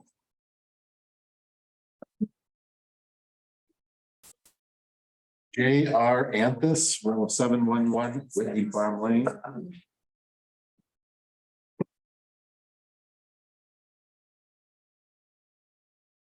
Also glad to hear your decision tonight, not to move forward with a public hearing. I talked tonight, probably got about 80% shorter, which I'm sure you're glad to hear.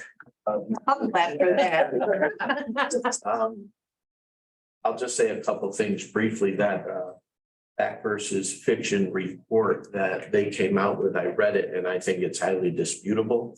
I was very happy to see the ECC report, which had a lot of issues with the whole project, just about every different part of it. I love hearing Renee tonight say that, when you're talking about the moratorium for home appliances and things like that, or home businesses, that it was, the problem with it is the neighborhood impact and it's intrusive to the community.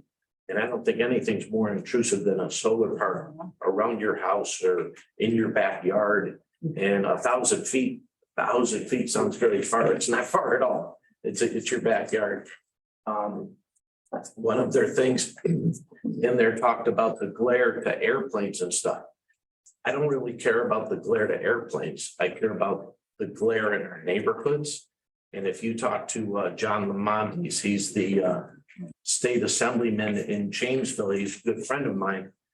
Solar, he saw something on Facebook or somewhere that was posted and knew I was dealing with this and asked me about it. And we were talking, and they built right across. So he's a retired colonel and now he's a farmer. And they built a solar farm right across from his house. And his biggest problem with it is the glare. He said it's unbelievable. At a certain time of day, you can't even look that way. So it's a big issue. So there was a lot of things in there that, I would have issue with.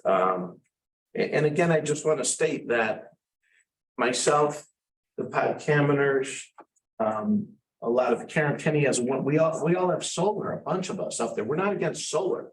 We're against where it's going.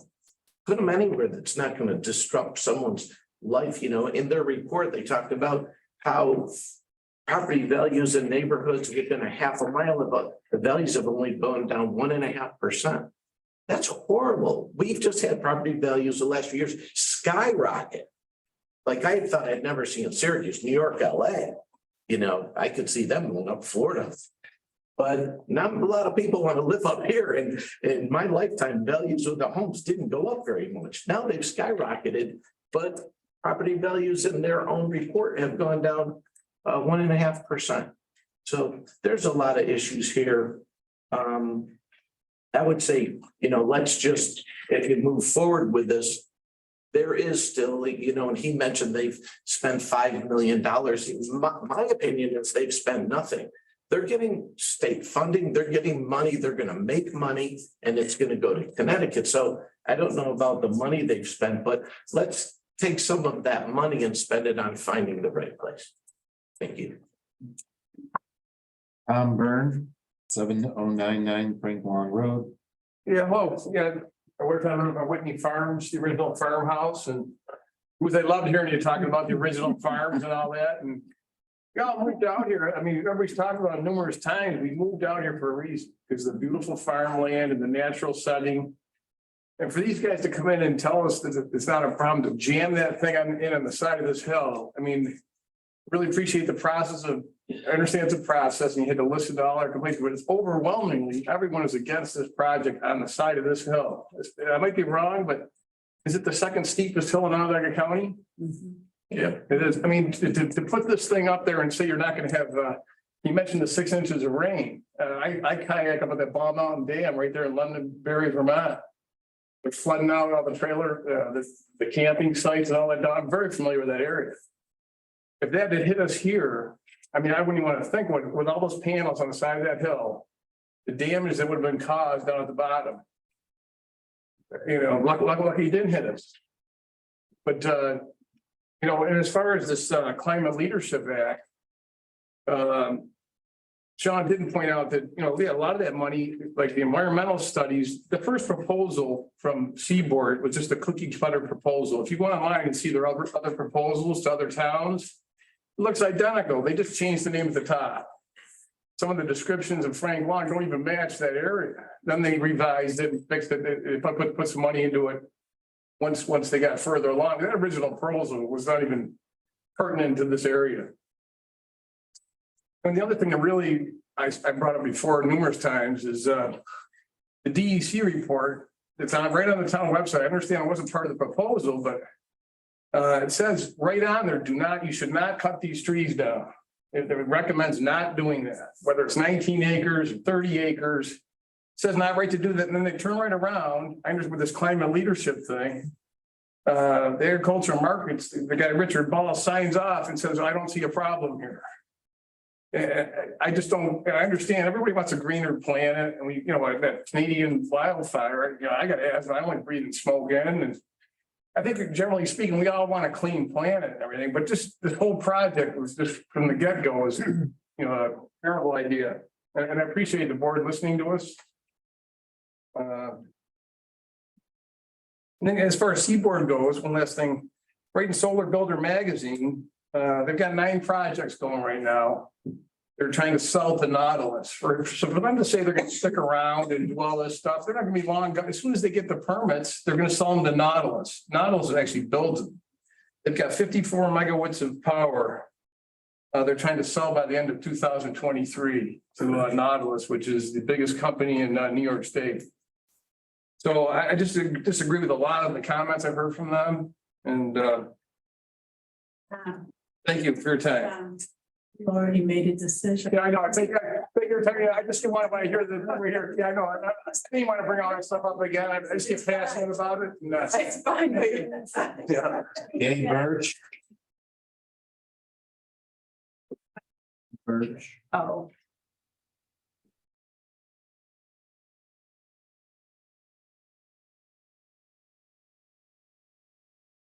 Thank you for your time. I'm so happy that the board did not get a motion for a town hall meeting. I think Renee put it perfectly. It's neighborhood impact. I don't think anyone's against solar.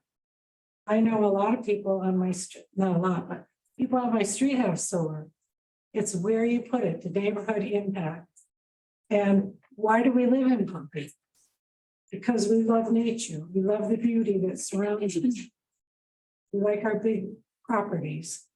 And I think we should keep it that way. I think it must, perhaps there is a site in Pompey that would be good for all the people, but I think we need lots of study here. And I was interested last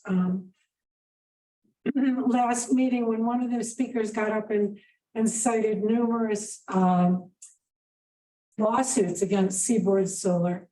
And he asked if the town attorney could look into those because it was not available to him. I mean, I think that's that is kind of the homework we need to do. And,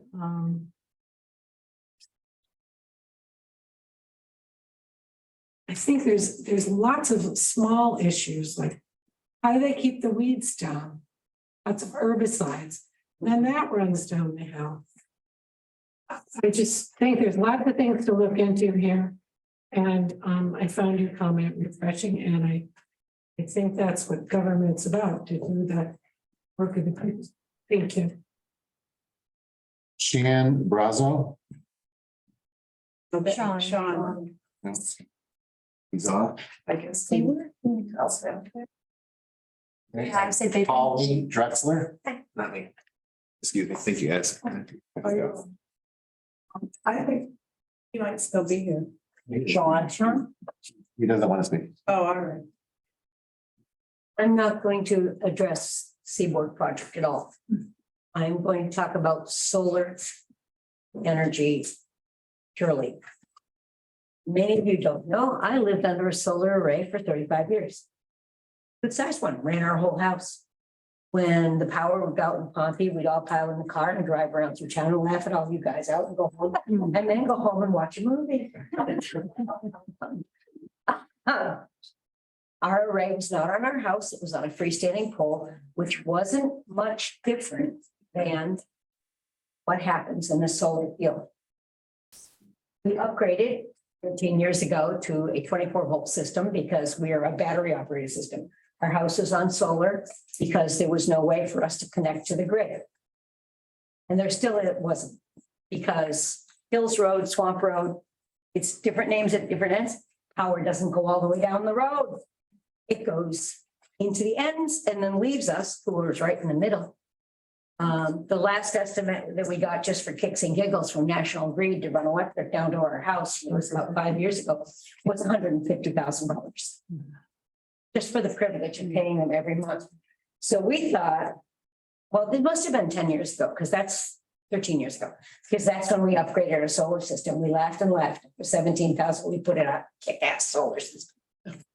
But that said, we have a farm on Jerome Road and also on 91 Springside Farm. We have been approached, but by solar companies, but we've been approached for another reason. We have sheep. That is what is happening under these solar farms. They're not using herbicides. They're using sheep. There's an entire solar grazers association based out of Ithaca. All shepherds, all of them, who move their sheep from solar field to solar field. Because hey, it's already fenced. Holy moly, fencing is our biggest thing with sheep. And secondly, the solar people really do not want the herbicide route. They don't. It's negative. It's not environmentally positive, and they are about environmental positive. The other thing about solar, when they're done, and God only knows when they're done, because you can replace panels. We did ours. When they're done, they pull the post out, and there is your field, still there. Unlike wind that has a tremendous concrete footprint, put that pad in and the access roads to maintain that, solars are quiet.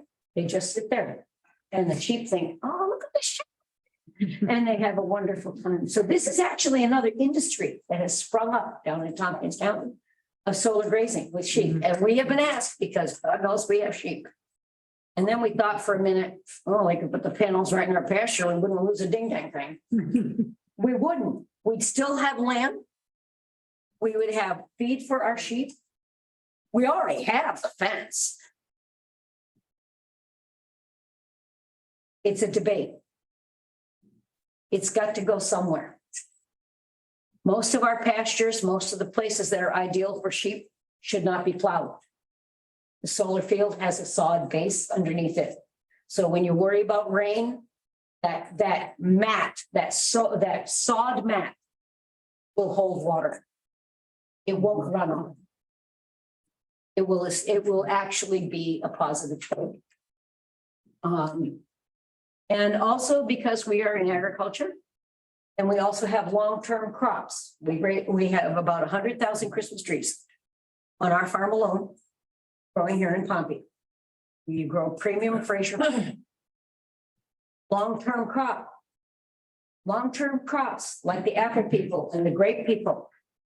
And anybody who puts in something that has to stay there for more than a year will tell you when the climate is changing. The maple industry is creeping northward into Canada because the maple fires, colder winters.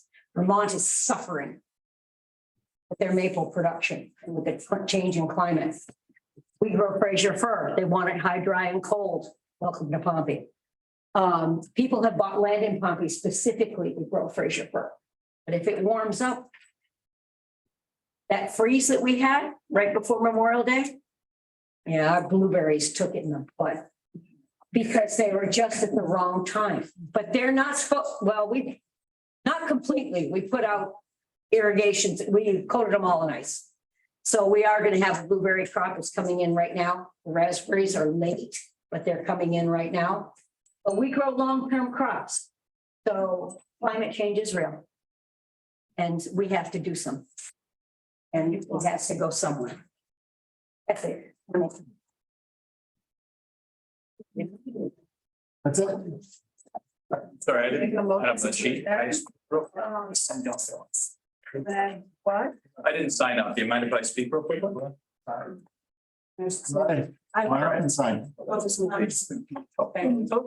No worries.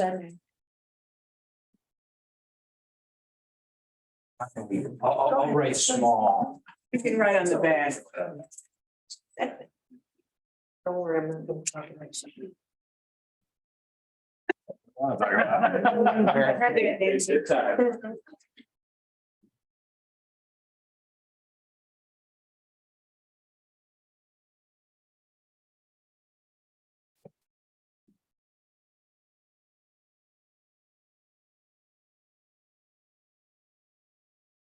I'm a clerk. Dan McClung, really close.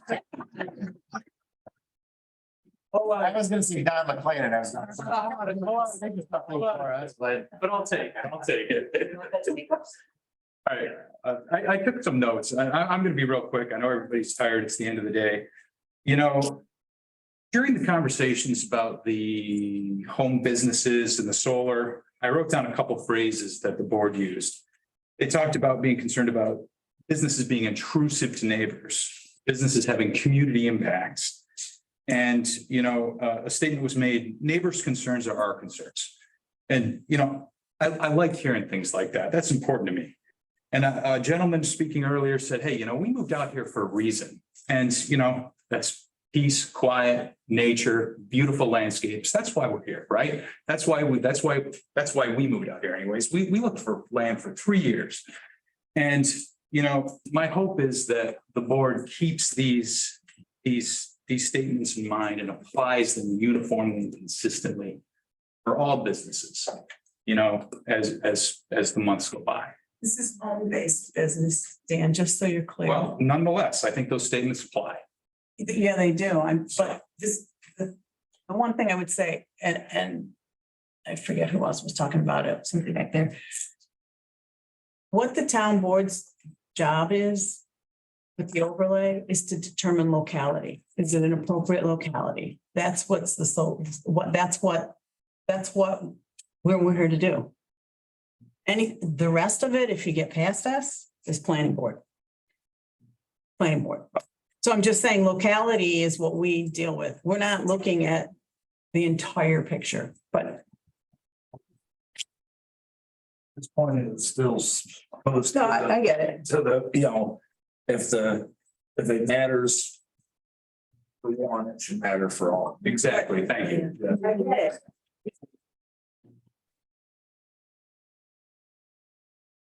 What I'm saying is not every situation with the business is going to have the overlay. That's my point. The overlay applies specifically to solar. So if you're looking at it. I'm not talking about solar. No, I'm not talking about overlays. I'm talking about impact to neighbors. I'm talking about impact to the community. I'm talking about neighbors being adversely impacted by businesses. That's what I'm talking about. Overlay or not. So that's all I have to say. Thank you very much. Thanks. Nancy Furdock. I just wanted to make a quick suggestion for your consideration, Renee and the board. This is regarding the town cemeteries, rather than an application process, you might want to consider picking an amount from the ARPA funds, 10,000, 20,000, and running a grant, a competitive grant process rather than doing the application. That way you can judge on merit, who should perhaps get some funding for that. That's all. That's not a bad idea. Thanks, Nancy. Just trying to figure out how to do it fairly. I'm happy to help if you want. I've done grant programs before, so. There's two comments. Florence Sala. So if you're still there, you should be able to talk. Hello? Yep, I can hear you fine. Well, why do you need me to talk? Your hands up, Florence. Oh, no, that was accidental, but I applaud. I'm so sorry, everyone, but I applaud the people who said solar is quiet, land, peace and quiet. Keep this in mind for all businesses. Such smart people tonight. Sorry. I'll be quiet now. Okay. Good night, Florence. Good night. Oh.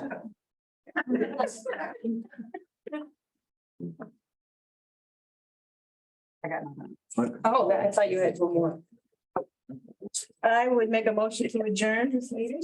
Second. All in favor? Aye.